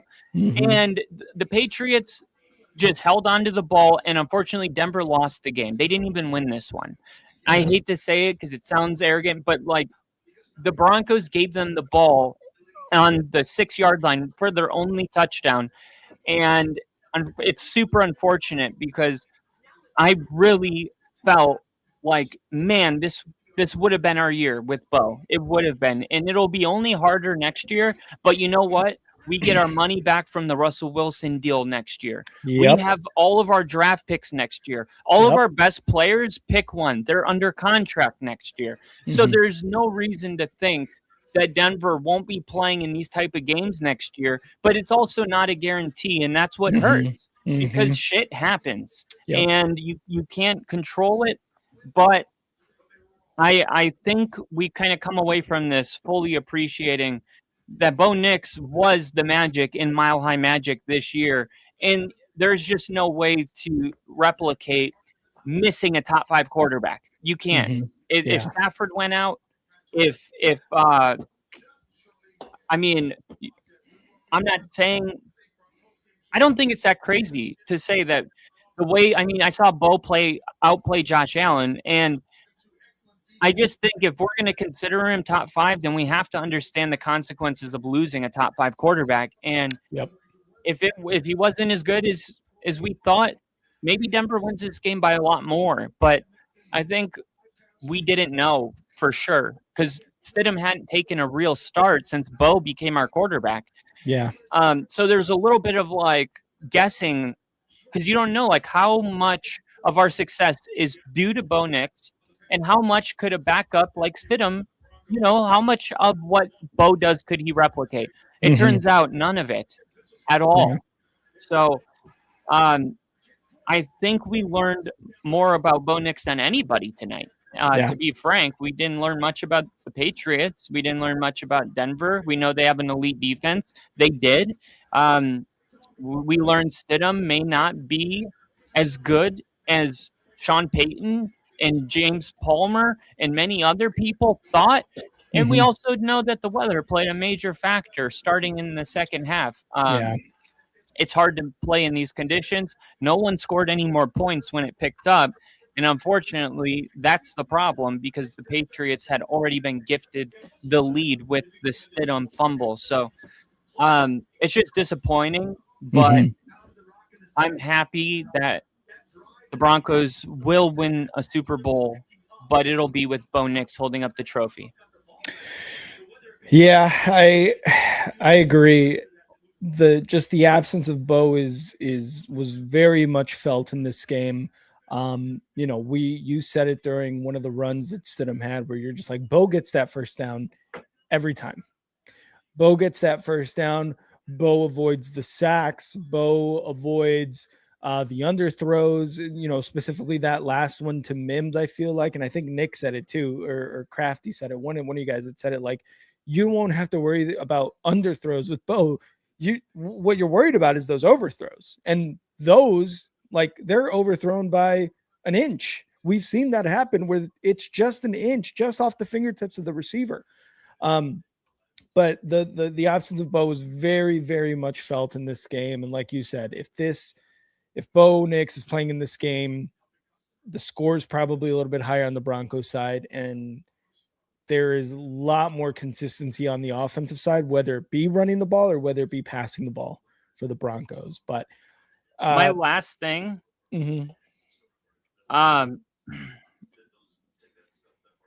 so as far as like ahead of schedule, behind schedule, all that stuff, I just want to throw something out there. I do think Bo could have won the Super Bowl this year. However, Josh Allen broke out in year 3. It was year 3 that he really broke out. Patrick Mahomes, his first year lost in the AFC Championship. His second year lost in the Super Bowl to Tampa. And then his third season, he won the Super Bowl. Aaron Rodgers was the starting quarterback for 3 years before leading Green Bay to a Super Bowl win. There is still tremendous growth that happens between 1 and 3 years. Like, we have to remember, we haven't even seen the ceiling of Bo Nix. We haven't. So the fact that we're keeping the defense together, Vance Joseph didn't get hired, the pieces all stay, and we add to it. And Bo Nix, let's just assume he makes the same leap he made rookie year, the second year. Third year, we're talking about a guy that could win MVP, Super Bowl MVP, all the above. And it is now Super Bowl or bust. And that only happens when you have an elite quarterback. So I think that there's like a common theme of really good quarterbacks coming up short. Unfortunately, we can't even blame this on Bo coming up short, but it seems to be that year 3 is when these quarterbacks really hit their peak, and then they just stay there for, I mean, that's what separates the Tom Brady's and the, Russell Wilson's. It depends how long you can stay there, but I mean, we should be able to be competing in these type of games for the next decade, but we should be the team, in my opinion, that's in the Super Bowl next year. Like, I really do feel that next year's our year, and then it's going to get harder because then it's like we got to pay Bo Nix and things start shuffling. Next year, though, I mean, if history is going to repeat itself, it'll be year 3. And Drake May, I'm sorry, but like, it's not happening like this. I'm not saying he can't get back to the Super Bowl, but he would have ran into a brick wall today if Bo Nix was here. And this would be Denver on the field holding this trophy, the Lamar Hunt trophy, and Josh Allen or John Elway would be the one giving it to him. And it just kills me so much. But it is what it is. You just got to just go through this. I mean, I don't know why we have to, but fuck it. I think this is just kind of that stuff that is like heartbreaking when you're going through this period of like, we have our quarterback, we've got the pieces, we've got the head coach, we have got a system put in place that is going to keep us competitive in the playoffs year after year. And unfortunately, there's sometimes you have to go through the heartbreak. You mentioned Patrick Mahomes and how he lost in the AFC Championship, then in the Super Bowl, and then goes on a generational run really with the Chiefs and wins 4 Super Bowls. So I agree, man. I think there's a lot to look forward to, but I think I said it on Thursday during our stream. Be angry, be frustrated, be sad right now, and then look forward to the future in a couple days once it's all settled. But I think for New I England, agree. though, I mean, look at them. I mean, they turned their franchise around 180 degrees. They're able to go from a 3-win team to a Super Bowl team, and that is because of Mike Vrabel. Yeah. I mean, Mike Vrabel, Josh McDaniels, Drake May playing at a high level during the regular season, and that's what put them in position to be at home for their last 2 games. And fortunately for them, the one road game they had in the postseason was against a backup quarterback making his first start in 700 days. So whatever, the path was easy, but that doesn't mean that what the Patriots accomplished isn't nothing. Because look at them. I mean, obviously they accomplished something. So Yeah. It's cool to see Mike Vrabel. I wish he didn't, but that's a big turnaround and probably the biggest I've seen in my life in professional football. I can't recall anything like it. So yeah, and literally 1 year difference from when they fired Gerard Mayo to hiring Vrabel. Like you said, it's impressive, and this isn't too far off from a lot of other teams too either. So it's impressive, good for Vrabel. In his first year as a Patriots head coach, I'm sure this is a fever dream for him because he played for the Patriots for so long, won Super Bowls with them, and now gets to kind of be the guy at the top, head of the franchise in the sense as a head coach, handing it off to Drake May here, the AFC Championship trophy. It's got to be a fever dream. It's going to be great for him. But again, yeah, man, things are looking up for the Broncos. Absolutely 100%. Couldn't agree more with that. Well, into the off season we go, and into the my camera messed up, but into the off season we go, and next year Broncos, like the Bears and many other teams that overexceeded, are going to have a first place schedule, and it's going to be tougher. It's going to be harder to get back here, just like Dan said. But I spent 99% of the NFL season having fun and my team in it. Yeah.